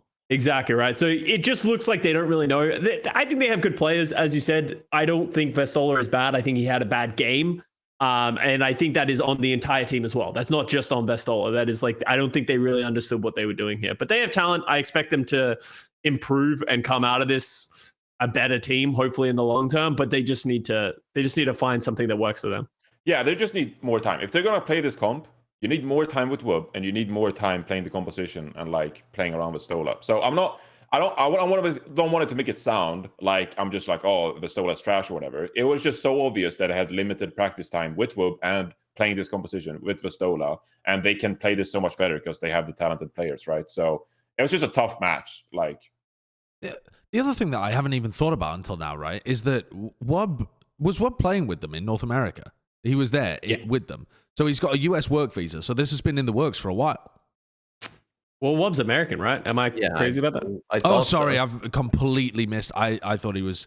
I don't know where I thought he was from. Where did you think Wob was from? I don't know. Yeah. No, I don't know. For some reason, my brain just said same country as Naga. Division, right? I don't know why I thought that was the way that it worked. Zeta division. They need to scout someone that's from the same country as Naga in order to replace Copenhagen Naga. Flames. Yeah, I don't know why my brain went there. Yeah, fair enough. Whether or not you think that this is a reasonable change, though, or like a good thing that a player can just get dropped on a 30-day contract, etc., it's almost certainly going to happen more than just this once this year, because you're going to have players that either lose motivation in the new game or aren't as good in Overwatch 2 or their new role as you thought they were going to be, and there's going to be players that you would rather replace them with that are either coming up the ladder or doing other stuff. Once people get scrimming a little bit more with the Overwatch 2 beta. So I don't think this is going to be the first time that we see a move like this, where a player that is well known or well loved gets dropped for somebody who's up and coming. In fact, I thought that was a decent way of working the current system to get success this year, is to try and make those moves. I do want to speak to this a little bit as well, because this is something that I didn't realize, but I found out recently. When I was a player in 2018, 2019, all that kind of stuff, when you signed a contract, like a 2-year contract, there was almost no way that the team could get out of that contract without paying you out your contract. Yeah. While apparently things have changed where there are ways that teams can get out of the contracts now. And that's why we're seeing a lot more players be dropped short notice, because there is no payout required by the team. So players have, in my opinion, less security. This is for better or for worse. Obviously worse for the players because they're not guaranteed the money always. If like, I'm not saying all contracts, but like sometimes players are not guaranteed their money. But it also fixes the issue that we had with like classic Dallas Fuel or the Houston Outlaws back in those days, where they had players on their rosters who were contracted, but they were never going to play, right? Like your Uncos and your AKMs in 2019 or 2020. I can't remember when all that happened. Sitting in the practice room playing sitting in the practice room, your Mendos of like season like 2018 and stuff like that. All these players who were just like, they knew that the team couldn't do anything with them, so they were just collecting a check, but were never going to play. So that is nice. It feels like we don't have as many players like that. Vast. I mean, am I wrong? I mean, Mans didn't He was a lie. valuable leadership presence in that coaching room. Okay. He offered a lot in that He break offered a room. lot. Okay, Yeah. he was a good value. But they actually they publicized that they were changing that in 2020 or something because of Oh really? I didn't remember that. And so I'm pretty the sure that default- was, like, the part of, default like, a now is- blog or something. the default is 30 days that you have to pay out unless you've negotiated higher than that. So yeah, it means way more flexibility from the organizational side and way less protection from the player side. But it also seems like, hey, maybe your opinion is that's gone too far in the other direction, but you needed some level of wiggle room for orgs when you're heading into a new game like Overwatch 2. And it's gonna happen again. It definitely is. Amazing. $3. $3, dude. That's a You buy. should buy one. Yeah, you should buy one. Do you? I mean, I'm not buying one. Are there any signed ones? Did he ever? I wonder, because I'm wondering whether the value goes up or down. If it's What's got to signed. be a super rare one. There's a $3.07 one. What's that one? Why are these going up in price? Someone's capitulating. Yeah. Also, where the hell are you even looking for these? What is this place? Yeah, where the hell do you even find these? Yeah. Who do you think has the highest priced card or the rarest one? Like Dayfly or Joe Meister or something? You know what's got to be rare? No. One of those ones that has the game worn jersey cut out of it. Yeah. That's got to be a rare what? one. There's ones that have like a little piece of a jersey in there. The Avast one has to be that you had worn. Yeah, the Avast one has to be rare, right? He only played in one game. They only have one jersey to choose from. Did he even have a jersey? Okay, I will speak to this because this actually happened to our players because they didn't have a jersey that would be like that were worn on stage for some of the players on our team in like 2018 Valiant. That like they were like, just put this new jersey on, and they put it on, and then they gave it back, and they're like, see, won. And then they go on with their days. So. Wow, incredible. Oh, that's about what is this? Ooh, Yo, a trio one? Trio Kind of fragment. odd. Sire player, Taimu striker. God, I you were like found- one step away from that being a Valorant piece rather than an Overwatch piece. That's $21, huh? I should have just been snipping pieces off everybody's jersey. Just go in there with a found shredder. legendary cards for Missing a square Sabiobian at the Pine. bottom. $87. $87 for what? Sabiobian Pine. Yeah, no one buys these, right? 2019. Oh, people buy them. They do. Legendary. Like, genuinely, yeah. Like I Can you had buy an $87 legendary Pine card? No, there's people that do though. Yeah. Like I'm Nah, I not, got a but shit there's ton other of people cards. that do. I'll predict just send me cards. I'll sell all of them. No, I mean that would be very rude. That'd be very rude. Um, I do that. all right, that does it for the Western teams then. It's a The rare next- super one for $1.12. Whoa. stocks. Super stocks are That's so plummeting. cheap. That's Damn. so cheap. How the mighty have fallen. It really is. God. Let's talk APAC. APAC is about to begin. Holy, Avril is finally going to be satiated. We should have had him on for a my guest God. segment here where he just pogs out because He's APAC's been back. sitting at his PC just sweating and waiting for APAC to start. Which teams are you most excited for? I don't even really care that much about watching Shanghai. I want to see Seoul. I want to see Spark. I would Philly. love to. What Philly? Sure. Philly. Yeah, Let me see. Philly. Is Philly your unanimous team of like, I want to see what these guys are up to? After seeing how much success the Shock had with so many rookies and bringing a lot of rookies from a contenders team, Philly did the same thing with T1, and they brought a lot of the best pieces and combined them with the best pieces from Philly. So it's like, and Fury, right? Like Fury's back. So I think Philly might impress a lot of people in the opening weekend. Except for when they get bodied by Shanghai. Is that their opening game? I haven't looked at Their the opening Apex game schedule. is Philly versus Shanghai. I do want to see how Shanghai adjusts to like the 5v5 world and like, how do they make that whole roster kind of work with that? But I think they're going to be sick. I don't think there's going to be like an issue there. Have the rumblings been that APAC is on a certain meta on some The juice? Zarya one is with like Hanbin was saying, which like, I mean, my lord, you put Void on the Zarya and like let them just go farm. That's going to be. Yeah. I want to see if they're playing Sombra. If anyone's going to play Sombra, it's going to be APAC, but we've barely seen any Sombra in all of NA. So I'm curious to see if they're going to utilize it because it just doesn't seem very good right now. Only Who's the played the chat most of it? checkmate that will play Sombra. I think. Oh my Kilo played god! a I little, had right? this stat in A my little Discord bit, very the other tiny day. amount, yeah. I think it was like 42% was checkmate because he played a. Okay, here's a stat from our stats guy Noah. Yeah, no. Yeah, he has a Twitter. I'll try to shout it out. Checkmate had 24 minutes, 23 seconds on Sombra that match, which is 72.6% of total Sombra time so far. So that one match, that one series, Checkmate played 72% of all Sombra so far. His nickname on Twitter is, oh my god, what is it? It's Wow. You're just exposing yourself as a fake friend here. Yeah, I know. Damn. Doesn't even know his complicated handle. nickname. What happens when Okay. you try and give 900 people a shout out in an hour and 30 minutes? I mean, it's giving everybody a fucking shout out.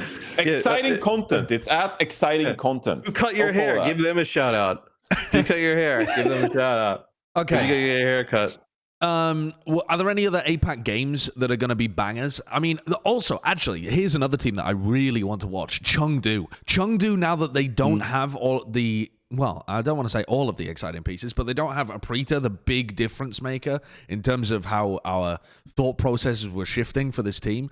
I'm really intrigued to see whether they can actually still play at a top level without ball being meta and without Aprita coming in and making the team punch even harder.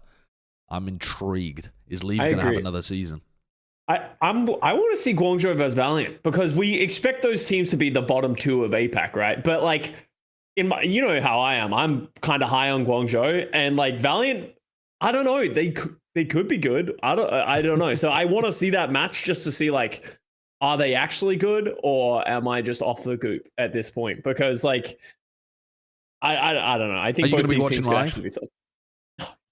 It's 4:30 a.m. I'm looking at it. 4:30 a.m. for me. I think live. Yeah, I got to work on Friday. You know. Yeah, what kind of question's that? Listen, he said he was excited. I wanted to see how excited he I'm was. not excited. Let's Staying calm up all down. night long, pounding the Red Bulls. Apex vibes. Let's do some power rankings. Week 3, or yeah, I mean, I guess week 3. North America. Christ. Let's fucking go. Silly power rankings time. I feel like at least we have a bit more data this week compared to last week. Like, they've got to be better than they were last week. Things are starting to solidify a little. Yeah, I think so. Okay. Atlanta Wow, Reign. this is so bad. Atlanta oh my Reign, god. you've got to get down from there. You'll hurt yourself. Yeah. get down from there, my son. Bye forever. Let's start from the top. Is there any argument for Shock being number 1 right now? Wait, is there an argument against them being number 1? No, sorry. That's what I mean. Is there any argument for them not being the top team? Like, we still say that they could lose to a Dallas Fuel or an LA Gladiators, but is there actually an argument for someone else being in number 1? I don't think so. Can I propose a top 3? Yeah, Please do. Tier of Shock, Gladiators, Dallas. As a top Yeah, I 3. agree. Yeah, I completely agree. You would still put Gladiators above Dallas despite the fact that they lost to them. No, I don't give a shit. You can put either. I think Dallas needs to go 2. Dallas needs to go 2, Gladiators 3, I think, and then tier break. Okay. you know Tier who break. I'd put? Who did you put after that? I think this is where it gets spicy. I want to put Washington. I can't believe I'm saying this, but I think I want to Washington. put Washington or Toronto. No, okay, Matt's off it. He had me in the first half. I think that's- Toronto's pretty decent. Yeah, I don't think that's crazy talk. I mean, Toronto beat Washington last week. Toronto have just been kind of clean sailing through their matches. I mean, it's not like they've Twilight's tested been that sick. hard, but Muse has been good. Finale and Hisu have been solid. They got some wins. I'm talking aren't about many other Atlanta, teams to though. compete. Like, is there a world in which you put Atlanta? I think I would still want to put Atlanta above Toronto. Atlanta Wait, do I above believe Toronto. that, or am I just no, saying do you words believe for the that? sake You of just saying- clowned I don't on know the if I Doomfist believe entire that. episode, and Would all you they've go- shown is Doomfist. Yeah, Would you I don't go know if I believe- Toronto, Washington, Atlanta, Houston? No, you can't put Toronto above Washington. That just doesn't make sense. Why Did they not? just beat them? Well, but I think Washington's better than them. Or they Right? just beat them. Well, yeah, they beat them 3-2 in the last weekend. But Yeah, I like, mean, I it's- think Washington impressed me a lot this weekend, and I'm more confident in Washington than I am Toronto. I mean, Here's my question: Did Defiant even have an opportunity to impress you this week? well, they beat the crap out of Paris. Yeah, but is that impressive? Could they have done anything against Paris? Anything that would have left you feeling like, oh, damn, these guys are good. Well, or is it just like, think, yep, expected? I think the difference is I'm not looking at Toronto. I'm looking at Washington, who 3-0'd the Atlanta Reign in like a very dominant fashion. They look like they understand how they're playing the game. They have their meta. They got Decay. They got like the whole situation going. Washington's going to go 2-0 next week. Yeah. They play Paris and they play Boston. And Toronto's got a tough week. I mean, they're going to play Dallas. They play Dallas and Boston. So they got a tough game against Dallas. I think you'll learn a little bit more then, but I don't know. I'm so scared of being hurt by Washington Justice again. That I'm really frightened. I really am. Because what did they prove against the Atlanta Reign? Happy, just like destroyed on Widowmaker on Dorado, and on Colosseo. Washington beat Toronto in week 1. I thought Toronto beat Houston. Yes, Washington beat Toronto. Oh, yeah. Washington beat Toronto. Yeah. You guys are making me doubt myself. Washington in 4. Yeah, sorry. No, I'm off the goof. Right. My memory bank said that Washington Toronto won. 4, then Toronto, then Atlanta. I'm suspicious. I'm going to keep my eyes on these bloody Washington Justice because I don't believe in them. But damn it. What about Florida? What about Florida in here somewhere? Would Florida come after Houston? I mean, they'd have to, yeah.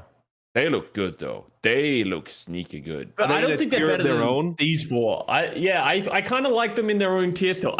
Would you guys be confident in Florida beating any of these other 4 teams? No. Atlanta. Washington, Toronto, Atlanta, Houston. Yeah, maybe actually. Not confident. You want to put them at the bottom of the tier? Not confident, but I'd be like, this could be a game. Maybe you get rid of the that tier. Yeah. Get rid of that tier and just put Florida in there. Yeah, I agree with that. If you watched the series between Houston and Florida, Florida could have won that match. Yeah. They could have won that match. They were not far off winning that match. If you ask me if Florida Mayhem could beat Atlanta Reign, I'd say they probably aren't favored, but I could see it. Yeah, it wouldn't be a crazy upset, right? So I don't think they're a tier. I think they're below, but I don't think they're a tier break below. I'm still molding that you guys ranked Paris that high. After I was begging them to go down the rankings. Last week we had Paris. We still have Paris super. This is a good tweet. Great. Yeah, I mean, if we look at the back end of the power rankings, London Spitfire got rolled. You guys were so high on Boston and Paris, and I'm still molding about that. Get London up to number 10 where they belong. Wait. Sorry, 1 second before we go. Can we go back? Can we put Houston above Atlanta? Can I convince you guys on that? No, I'm not doing it. Houston beat Dallas. They look good. Like, I feel like we're like massively overreacting to their weekend. I still would have Atlanta over. Do you think Atlanta Reign would lose with Kai Soldier and Nero Tracer to Houston's aggressive Doomfist comp where Dante sometimes overextends and they play Pelican Echo too much? I think Dante's a better Doomfist than Hawk, and I think that I don't know if I think Iris and Lastro are better in the back. I think they're very, very close, but I like something in my heart of hearts says that I like Houston more. I think Houston makes quite a bit of mistakes still. Like, we haven't seen a match. Well, so did Hawk in their game against Justice. Atlanta just got bullied by Washington. Like, remember, right? Like, obviously they only played 1 game, and Washington are looking better, but like that match wasn't close. Like I think Houston's put up more of a fight against like every other team that they've played. I think I'm just nervous about Atlanta after that. Did Washington Justice send you beer? Because I've been there, Custa. I know what it feels like. No, they haven't yet. You should listen to yourself right now. Do we need to talk? Okay, no, Johnny, I think this is the moment, okay? I think this is the moment, and I'm going to regret saying this. Don't say it. I believe in the Washington Justice, okay? I do. I'm sorry. I do. I think Happy was the key to success. I think they've unlocked it. Mags on the Winston. Happy looks good. That is going to be whatever the fuck that is going to be a clip that comes back to bite you. Well, Opener is somehow really, really good. No, the Washington Justice are gonna be good. I bought all my stocks back. I bought all my stonks. I'm back in the Washington hype train. It's so sad to see someone pass away. I mean, and you just know you'll never get them back. They're just slowly slipping away. I need to dig up the Washington Justice hotline number again. I got it here somewhere. What do we think about some of these teams near the bottom? All right. We want to do Atlanta. We can put Atlanta at 6. If you guys all believe Atlanta, it's not a big difference. Right. Yeah, it's not a huge difference. I mean, I still think that's to be decided. Honestly, London Spitfire number 10. Get them up there. Yeah, get them up there. They're the best of the rest. And also, Boston at 12. Is this going to be wild? Really? I think Paris. I think Paris should be at the bottom, and the Titans below Vancouver. No, Vancouver. I think Paris should be at the bottom, and the Titans at one spot. I do. The Titans. Look. Did you watch Boston and Vancouver play? You casted their games, and you want to put Vancouver Hold on. The Titans. They've had some close games, right? like maps. Paris has played the Shock, the Florida Mayhem, and the Toronto Defiant. And the Vancouver Titans are 0-4 to Boston, London, New York Excelsior, and one more. And the Florida Mayhem. They've played probably 4 of the 5 worst teams in North America. They won 3 times as many maps. Can you, Kurt, can you bring up the Vancouver Titans and the Florida Mayhem? Can you bring up the push map right there? I just want to take a look. Vancouver Titans against the Florida Mayhem at the start of this week. I know you're doing a lot of things right now, Kurt. I know you got the power rankings going, the graphic in Photoshop, the YouTube. I know there's a lot going on. I just want to take a look at that. Let's investigate. It might be a hot take, but might be a hot take. Titans Mayhem, did you say? Yeah, Titans Mayhem. Let's take a look at that push map. How we started off week 2. It wasn't good. It wasn't good. Wars League. We can just forward to the ending of map 1 really. Oh look, see how close it was. The Titans, they have the rain and the Shock remaining. That's look at not going to be pretty. Push map this is. Well, look, that is crazy, dude. They got off to a slow start this week. We watched Gibraltar when Vancouver won. Wait, was it? They won a map against the New York Excelsior. At least. Look at them go. You guys are clowning on the fucking Titans. It's not like Paris Eternal much better. I mean, come on now. Paris Eternal play good teams. I mean, yeah, but they ain't looking much better. I mean, I don't know. Matt, which of the Vancouver Titans games coming up do you think is going to reward your take that they are the second worst team? I'll tell you right now. What about their upcoming schedule makes you believe I'm going to get validated by this? I'll tell you when this is going to get validated. Dude, Checkmate is looking like a fucking all-star against this team. Yeah. Look at him go. Give him the MVP. Checkmate for Rollstar. Let's go, man. This take will be validated. Okay. Sunday, August 14th. August. When? August 14th is when your take will be good. Matt doesn't even believe what he said. Ew, they're not bad.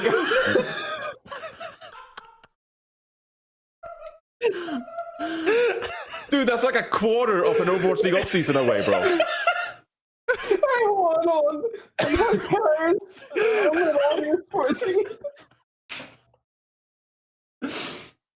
They're going to play New York on the 19th. They're going to be good. Trust, remember this. How many matches away is that? August. They have a fucking terrible schedule up until then. I mean, it is brutal. But are they gonna? Okay, here's the thing. They're gonna go 0-13. They gotta get to August. They're gonna go 0-13 until that. But unless they have some form of epiphany and they somehow become better than they are 0-4 and they lost to all the bad teams. They're gonna right now at this moment. They're not. I don't think them in Paris. I don't think there's a big difference between them and Paris. I really don't. For the next 3 months, there's 9 matches. Vancouver are playing Atlanta Reign, San Francisco Shock, Los Angeles Gladiators, Houston Outlaws, Atlanta Reign, Dallas Fuel, schedule. San Francisco Shock, Washington Justice, Toronto Defiant, and then it's August 14th. Those are the 9 matches. Yeah, Matt. I mean, Matt's correct. Matt's correct. August 14th. August 14th is if you live in Vancouver, go to sleep until August 14th. Just hibernate for a while. Put a circle on that date on your calendar. That's the date. Matt, are they really that much? Do you guys really believe that much work? No, Boston's still 12th. I actually think Paris is 11th and Boston is 12th. No way. No, what about Boston on. has convinced you guys? But okay, Paris have played good teams. As I said, let me go over the teams that Paris have played again. Ready? Okay, they lost to Florida Mayhem, a team that looks pretty solid. Okay, they lost to the Toronto Defiant, a very good team right now in the league. And what's the other one? They lost to someone else.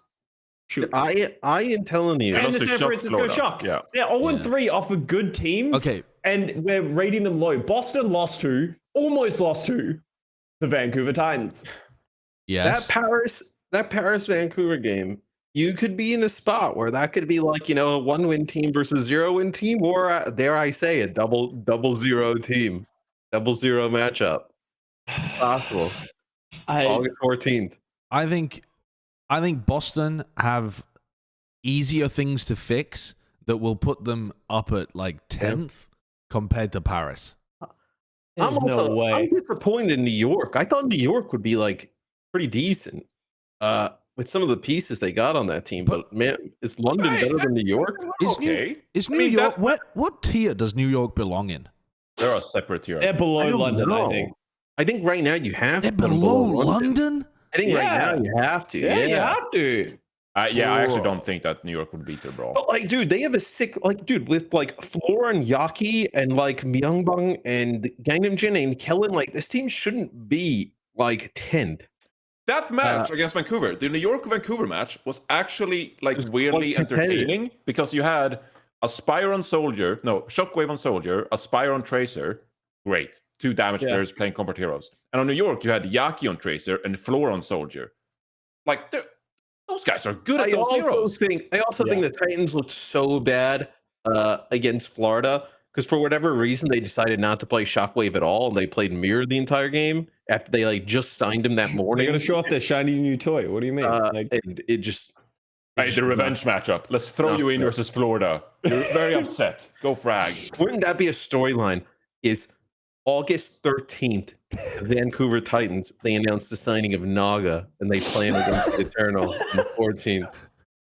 Fucking hell. So where are we landing on these? You want ironically, they should probably pick up Get Amazed. You want after London have managed to get a couple of wins over teams in 13th, 12th, you want to put them at 9th place. At least they've won. I don't know. They've shown me some semblance of coordination. New York, I think are probably a better team than London. But for right now, a horrible take, absolutely. But right now, yes. I think right now, I put them below London.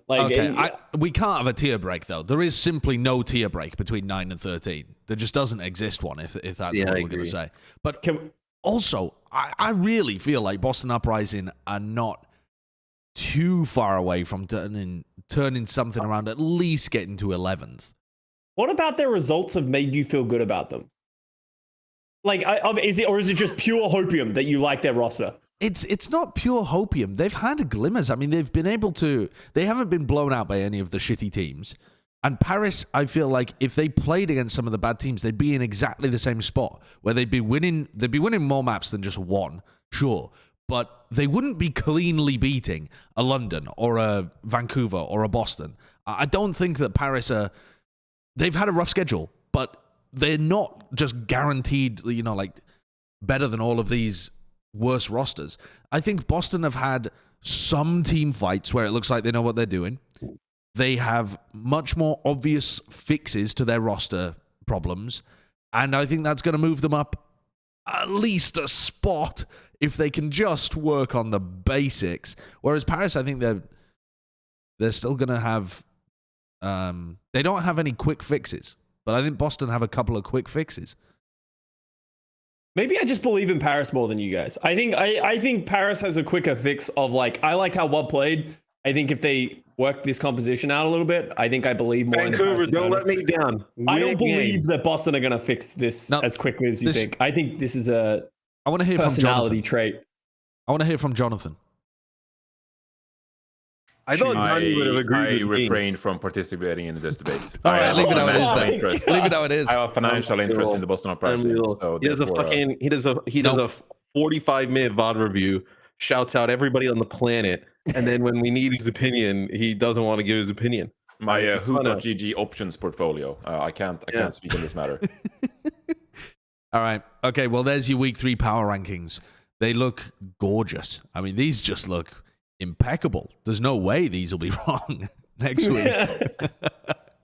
It's amazing that people give us money. Like, honestly. Who's giving anyone money? You guys are getting paid for this. Okay. Yeah, I'd like to know.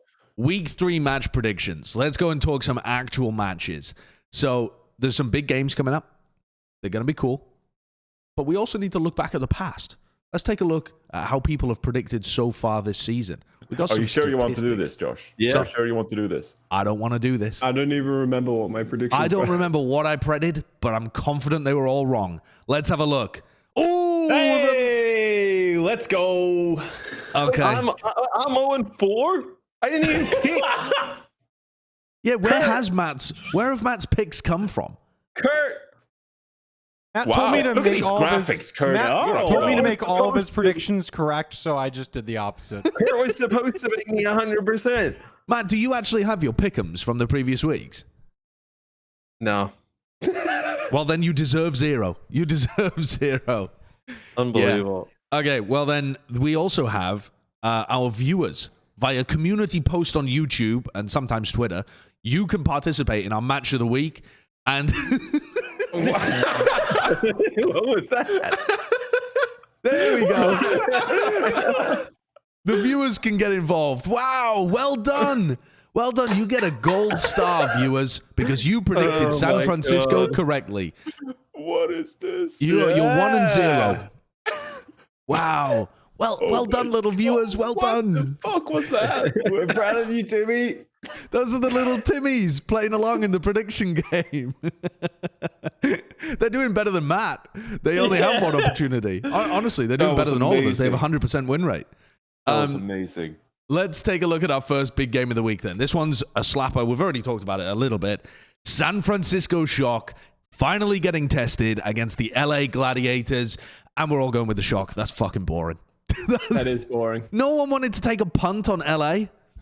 Did you see them throw against the Dallas Fuel? Yeah, but I also heard you talk the whole episode about how they were the better team.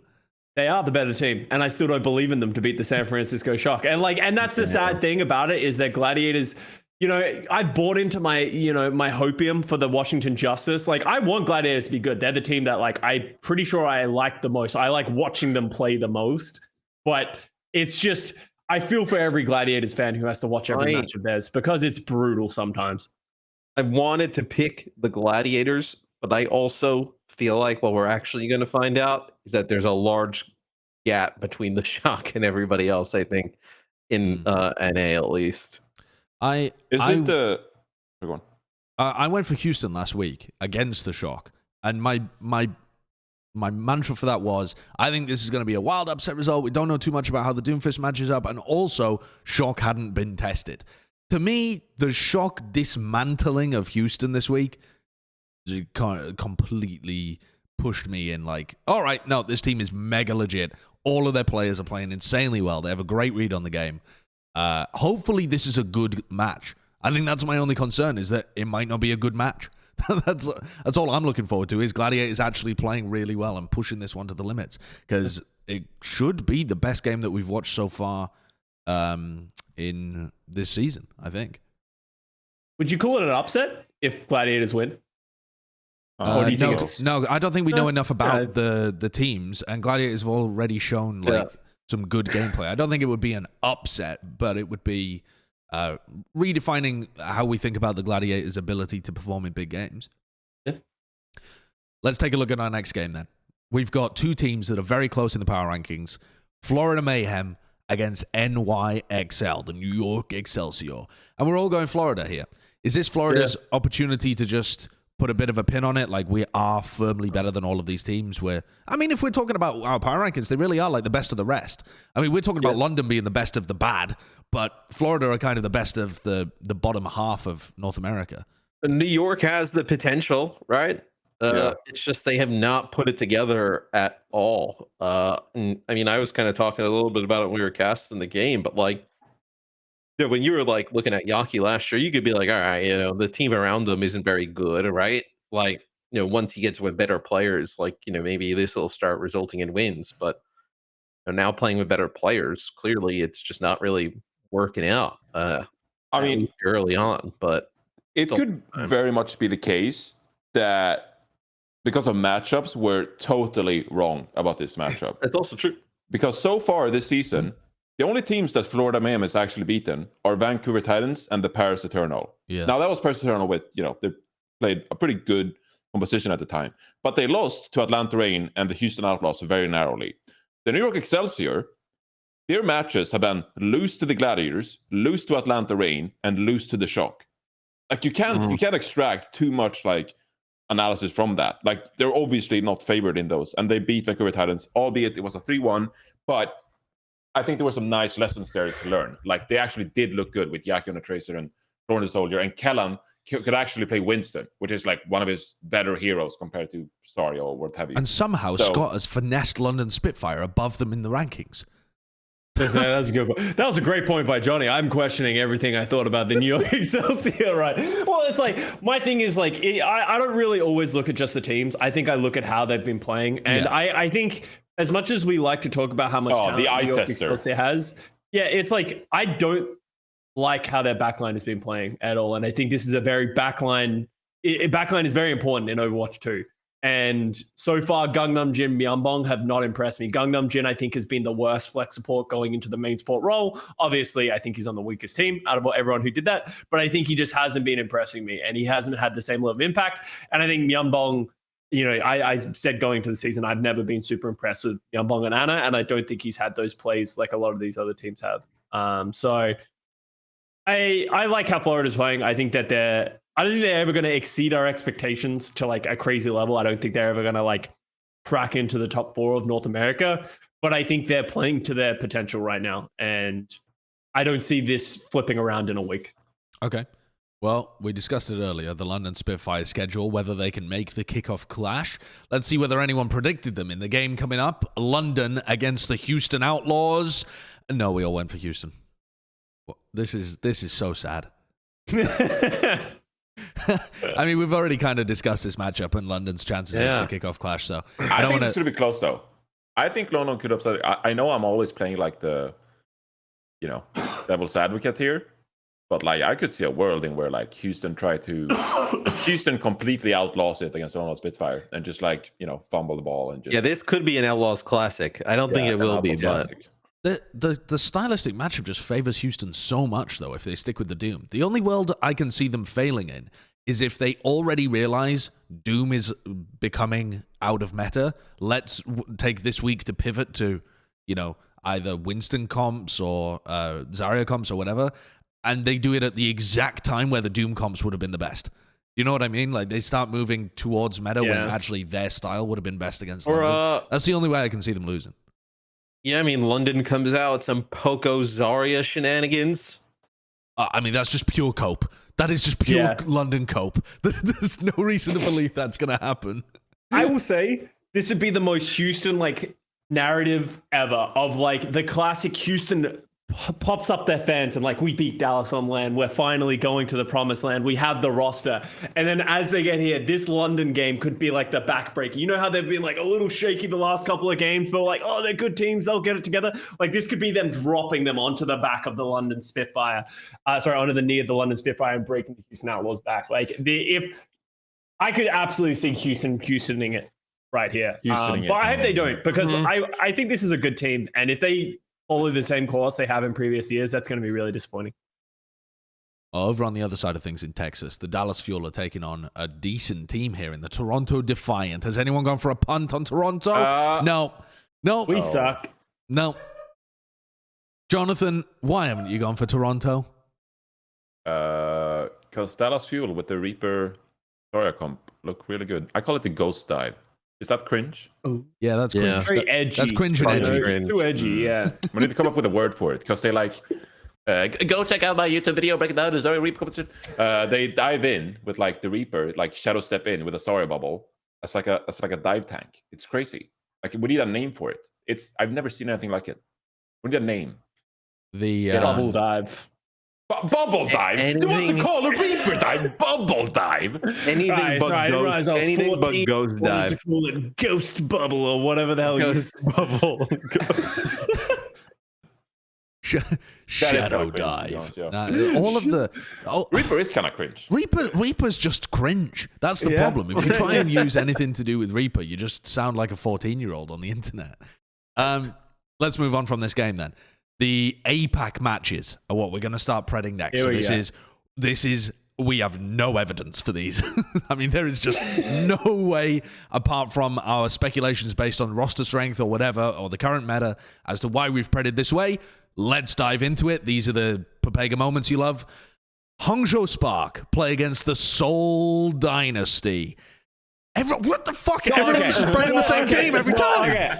Okay. Can we pivot in this show? I'll go Hangzhou. I don't, but I think Hangzhou is getting heavily underrated in this Seoul. I think Seoul is getting overrated with certain times. I would love to be wrong, and I would love to see Seoul live up to their potential. But I think if Spark decide to not be Papesias for like 1 second. Yes, we have the technology. If they decide to not be Papesias for 1 second, they play the right plays. If I see Alpha Yi and Shy in this server, and then I watch them play with Gushui on Winston, or even like Liga on Zarya, and then they have a really good backline now, like I'm down. But I don't believe in Spark. But hey, I'll jump on the hopium. Maybe they're good. It should be a decent meta for them. Yeah, that's what I'm thinking, right? Like Hangzhou deserves a one pred. Unless the meta over in APAC is pure Zarya mirrors, in which case, not That's as why good I'm for scared. them. If you're telling me that Seoul is one of those teams that are playing the Zarya Reaper thing, and they have like fits on Reaper and profit on Genji, and they just mega invest in those two players. But with, also like, Smurf on Zarya. Is that sus? It's fine. It'll be fine. It'll be fine. That's the most Hangzhou shit I've ever heard. It's fine. Hangzhou are gonna have like Gushui play Zarya and like bring in the Roadhog on Gibraltar, and then they're gonna have like Alpha play Tor or something. Like you never know. Maybe Banar's the greatest Zarya we've ever seen. You don't know. We don't know. We don't know. What an incredible way to do Overwatch analysis. Say something that no one has any evidence for, and then you don't know. You don't know. Could be true. You don't know. No way you can prove me wrong. Let's get it rolled. Yeah, that was sick. That is such a Matt on the analyst desk kind of vibe. Bad Pachimaro on Twitter. And I'd hit. Started posting these memes like source. I would make something up like that and I'd hit. What was the Matt quote that you posted, Jonathan, on Twitter, actually? It fucking sent me.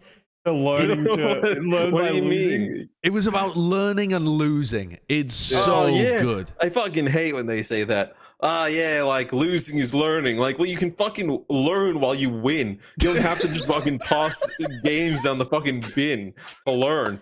I mean, come on, man. Like it's just a fucking excuse. Like, But dude, some of these teams spend the whole year learning. They come back the next year, they're still learning. Like, come on, man. Like, win the fucking games. For fuck's sake, come on, man. God. Like, losing is learning. I hate when people say that.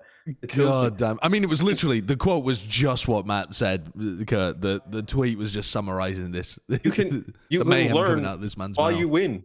Yeah, you don't have to lose to learn. Like, you can you'd win make such a and good still coach. learn. I'd love to see you coaching COD teams. Just handing them banana, some water, and going, just learn while you win. You'll work it out. I mean, for fuck's sake, it's like, like, I don't know, man. It's just a little bit of a soft mentality for me. I don't know. Okay, let's take a look at let's take a look at potentially bottom of the barrel APAC, or maybe a really good match. It's hard to tell at this point. Guangzhou Charge plays against the LA Valiant, and this is finally where we have. This is finally where we have some differences. Matt and Jonathan have gone with the LA Valiant, myself and Custa with the Guangzhou Charge. Custa, I know you're a Guangzou Charge simp. I'm not even going to ask you. Jonathan, Matt, why do you believe in the Valiant? What is it about this team that's giving you the let's fucking get them vibes? I ain't got no fucking clue. Season. No clue who's going to win this season. Matt says he doesn't have a clue, and Jonathan says no hill. Yeah, and you know what? I'm riding with the Valiant. No, I think that they got rid of everybody from last year, so clearly they learned that wasn't the right team. So you bring in a whole new suite of players. They're and you're ready to learning and go. losing, and what they learned was need a learned new enough. roster. They've learned enough. This is where they start winning, I believe. Oh god, God. fucking hell. Oh, this one's doing the numbers. This no hill vibe, Jonathan. Are you buying into the hype from contenders? Are you buying into the hype from him having prophetic dreams? What is it about this belief? Because it didn't really work for. It's really mostly the witchcraft into him staying up for like 12 hours and studying composition. By the way, I don't mean to like normalize like the amazing reputation Noel has, but I don't know if Custa had the same thing when he was a player. It's pretty common that you start dreaming about Overwatch and like start dreaming about compositions because it's all you do all day. You play video games, you think about it, you study VODs, and then you start dreaming about Overwatch, and you're just like, holy shit, my life's gone absolutely insane. So I actually heard from quite a few Overwatch players who also just start dreaming about Overwatch. But Really Valiant, I think they have a good roster here. So you guys are going to touch some grass. Yeah. And I don't really like to do much, but I mean, if the LA Valiant are one of those Reaper teams, again, just speculating, their tank is Sassin, who is a Zarya main. He is a good Zarya player, yeah. That's what he does. He plays Zarya. You have Coldus playing Diana. That's his best hero. You have Lengsa on Lucio. And then you have 5 DPS players. So surely some fucking guy wants to do gotta be good. Genji. There's gotta be 2 people in there that gotta be doing it. I'll figure it out. I mean, it started strong, that argument. It really did. And then it went off the road a little bit. Honestly, my Guangzhou pred is not really based on too much. I think this is one of the weirdest games to call because I can't really see Guangzhou having the same horrendous season again. It just feels like there's too much talent on this team to continue being shit, and yet there's no basis really to that argument because they did it last year. Okay, Josh is a non-believer. Get him out of here. Let me defend Guangzhou. Okay.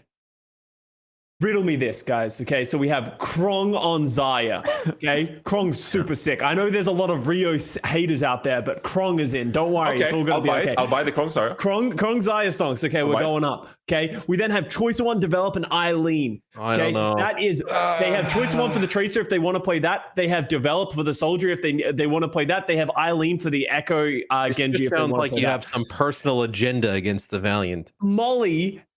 Or Farway, it doesn't even matter which one is saying. Anna is sick for both of those players. Like that, and Molly in 2020, he was. That's why he got recognized, is because of his Anna play. His sleeps were absolutely ridiculous. And then Unique, he's a great Lucio. Like there is nothing about Guangzhou that says they should be bad. Yes, historically they've sucked and they've not played the right players and had terrible coaching. But at some point, something's got to give. Can I ask you a question, Scott? But basically, you ended that so poorly. I really didn't end that strongly at all. Your argument boiled down to the same thing as me. Last sentence. Your argument boiled down to the same thing as me, which was they look good on paper. They just fucked it up last year. Hopefully they won't again. You didn't have enough passion. You didn't have enough passion to your point. I feel like we needed to fight fire with fire. Can I ask you a question, Scott? Yeah. You mentioned develop on Soldier and Choice One on Tracer. Yeah. Would you rather have Develop on Soldier and Choice One on Tracer, or Shockwave on Soldier and Aspire on Tracer? I would absolutely rather have Choice One and Develop. Interesting. What the fuck is that? What the You fuck does that failed have the to do with interview anything? process. Yeah. Thank you for coming. We'll notify you soon. Yeah. I would. I think. Would I rather have? Okay, Shockwave Johnny, and we Aspire? haven't even seen Develop play. I feel like Develop just gets like this very. What do you mean we haven't seen Develop play? He has contenders footage. Yeah, from like 2020. And is that what you're referencing? Like, how are you comparing Shockwave to Develop then at this point? Like, you're making this argument. Like, how are you making that comparison? So I am to dismiss the only gameplay footage we've ever seen of Develop, and he's just like this unknown factor. Watch out, Scott. You keep riling Johnny up. He's gonna make a 45-minute analysis video about this. You better watch yourself. yourself. Okay. Let's. Can we agree that none of us know what we're talking? Well, neither of us know, like, with certainty Excuse what me. we're talking I about. am an expert on this, and I think Valiant are going to win. We'll see. Be for yourself. I know. I think the fact it was even a question that justifies a response does not bode particularly well. I'll tell you what. I'll even tell you the score: 3-1 Valiant. What do you mean you'll even tell us the score? Wow. You'll pull a random score out of your ass, is what you just said. Nah, I do. I believe. I believe. Dude, I'm staying up to watch this one live. Yeah, it's actually going to be a The banger. 4:30, the 6:30 Austin time. Dude, 6:30, I'm going to wake up early to watch it. I'm going to wake up early and start drinking at 6:30 in the morning and just watch You might need it, against honestly. Valiant. Okay, we haven't even got to our final game. We just got off the fucking rails here. Final game of APAC that we wanted to pred is Chengdu Hunters playing against the Seoul Dynasty. This one, banger. What the Come on! Bro, what in the world? You kidding me? I thought I was flip taking a again. punt. I thought I was taking a punt. Johnny, you want to flip? Someone needs to flip. This is not possible. I'm not doing it. If Chengdu is one of the Sora teams, I mean, Jinmu Genji, leave Gaga Reaper. Zaya? No, I don't Leave believe Seoul. in it. I don't believe in it. I don't believe in it. I'm sorry. It's the one hero that like Jinmu is really sick at, and far maybe. Genji Echo is good. But is Genji Echo meta there? Like, You're really sold on the Genji Reaper Zarya, but no, I'm sold on the No, sorry, Nisha Jonathan. Lucio? Oh, sorry. Abbas likes the 36 minutes of Nisha Lucio gameplay. So L plus you're washed plus who asked or whatever he said. I don't Do know. it, Johnny. I can't Come on, believe we hey. all went for Soul here. I simply cannot believe it. I thought this was going to be one where we had at least a single Chengdu believer. That's insane to me. I feel bad about this. This is a bad omen. I think they're just too much of an anomaly. Like, I don't know how Chengdu is going to be in 5v5 or like what the meta looks like. Gaga, there's like, I have questions about like, is Gaga going to be okay?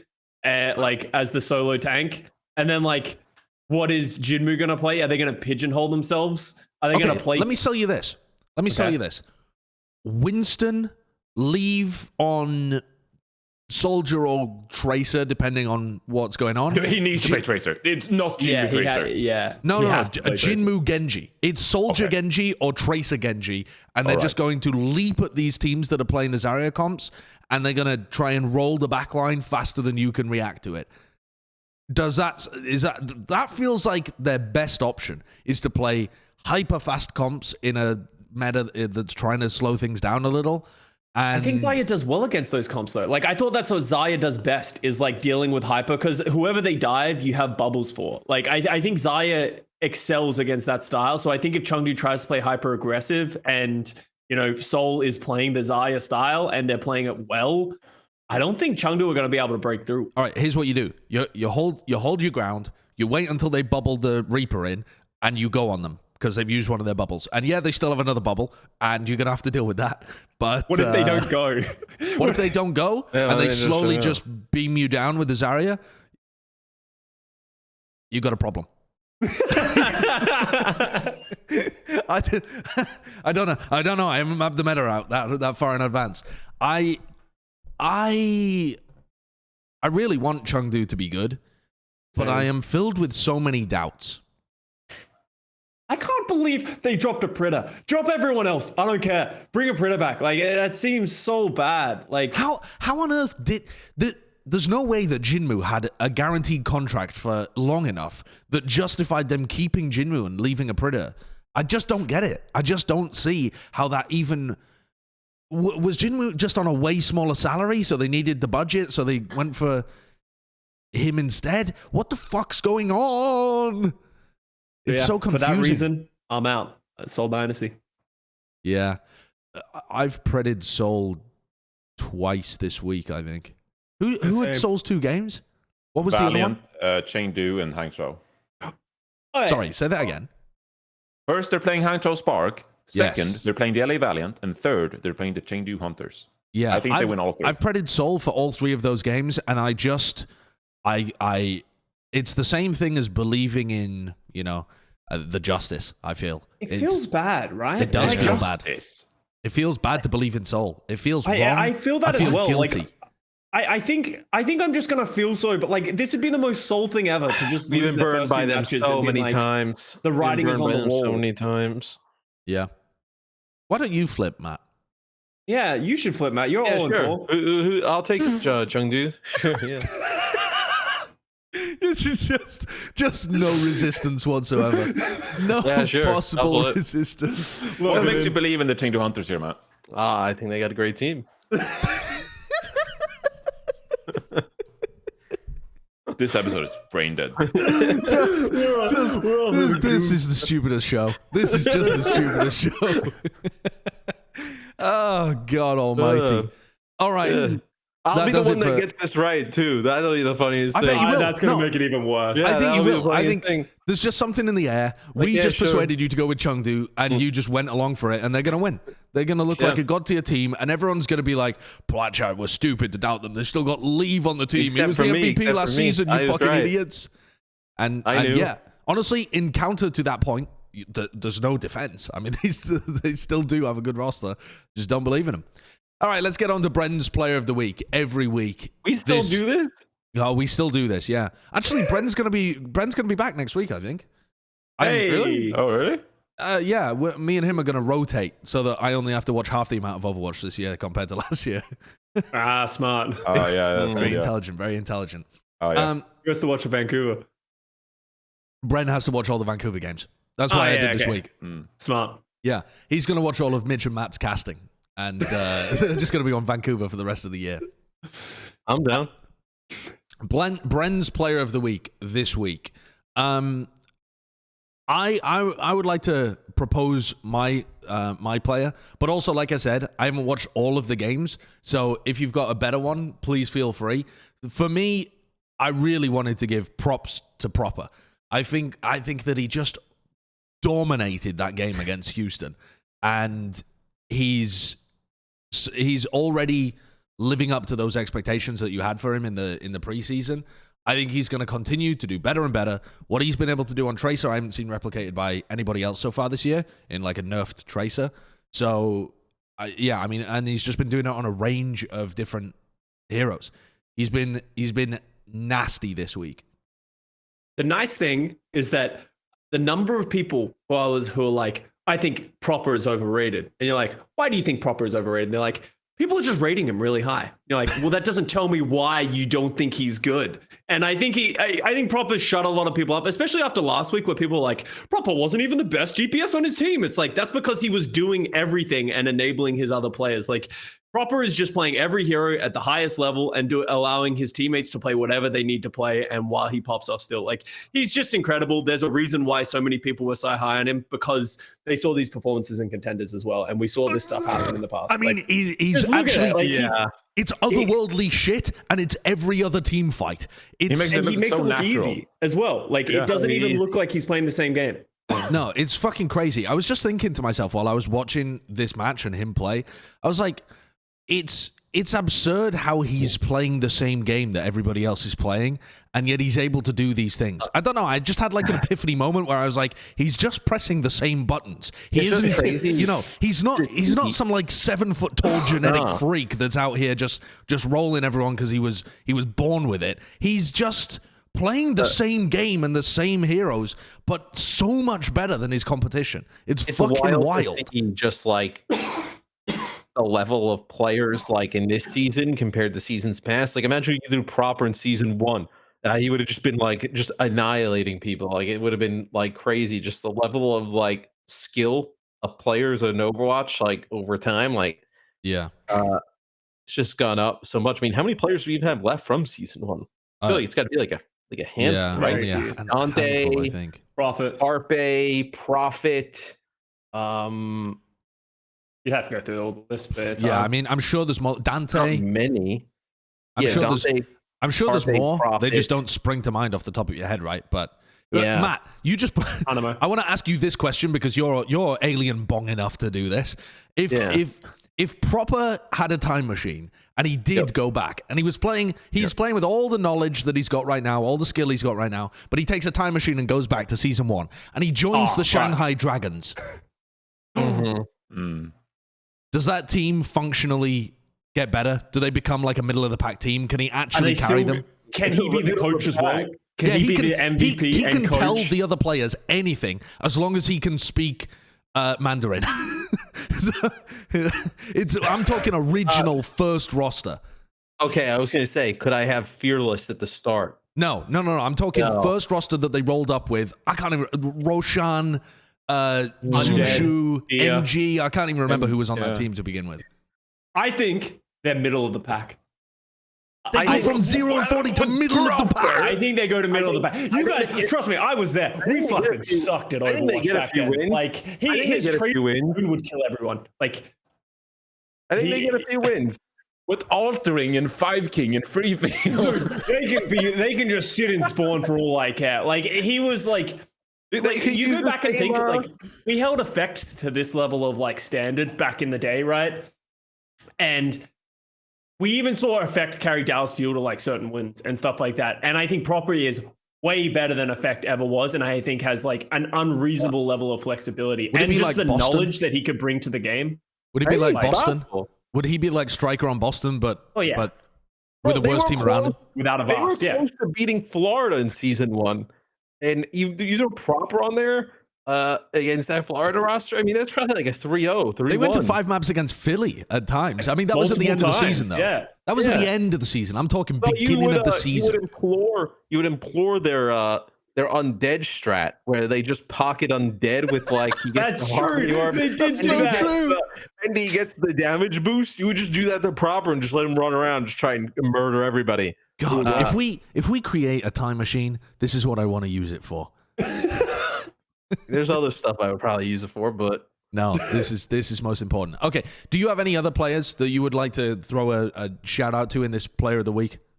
I want to shout out someone I feel like he had a really interesting weekend. I think he's starting to show that he is that dominant like frontline player. He also did some funny stuff. He had that dance that he did when they won, and he also touched the spawn at the top of King's Row. He was like at the top spawn, just waiting for them to walk out. They like that was a bullying that someone put on. I think it is heavily on the back of someone. So I've just communicated with Bren because of a separate task, and I told him we're doing Bren's Player of the Week, and he has 2 suggestions for Bren's Player of the Week.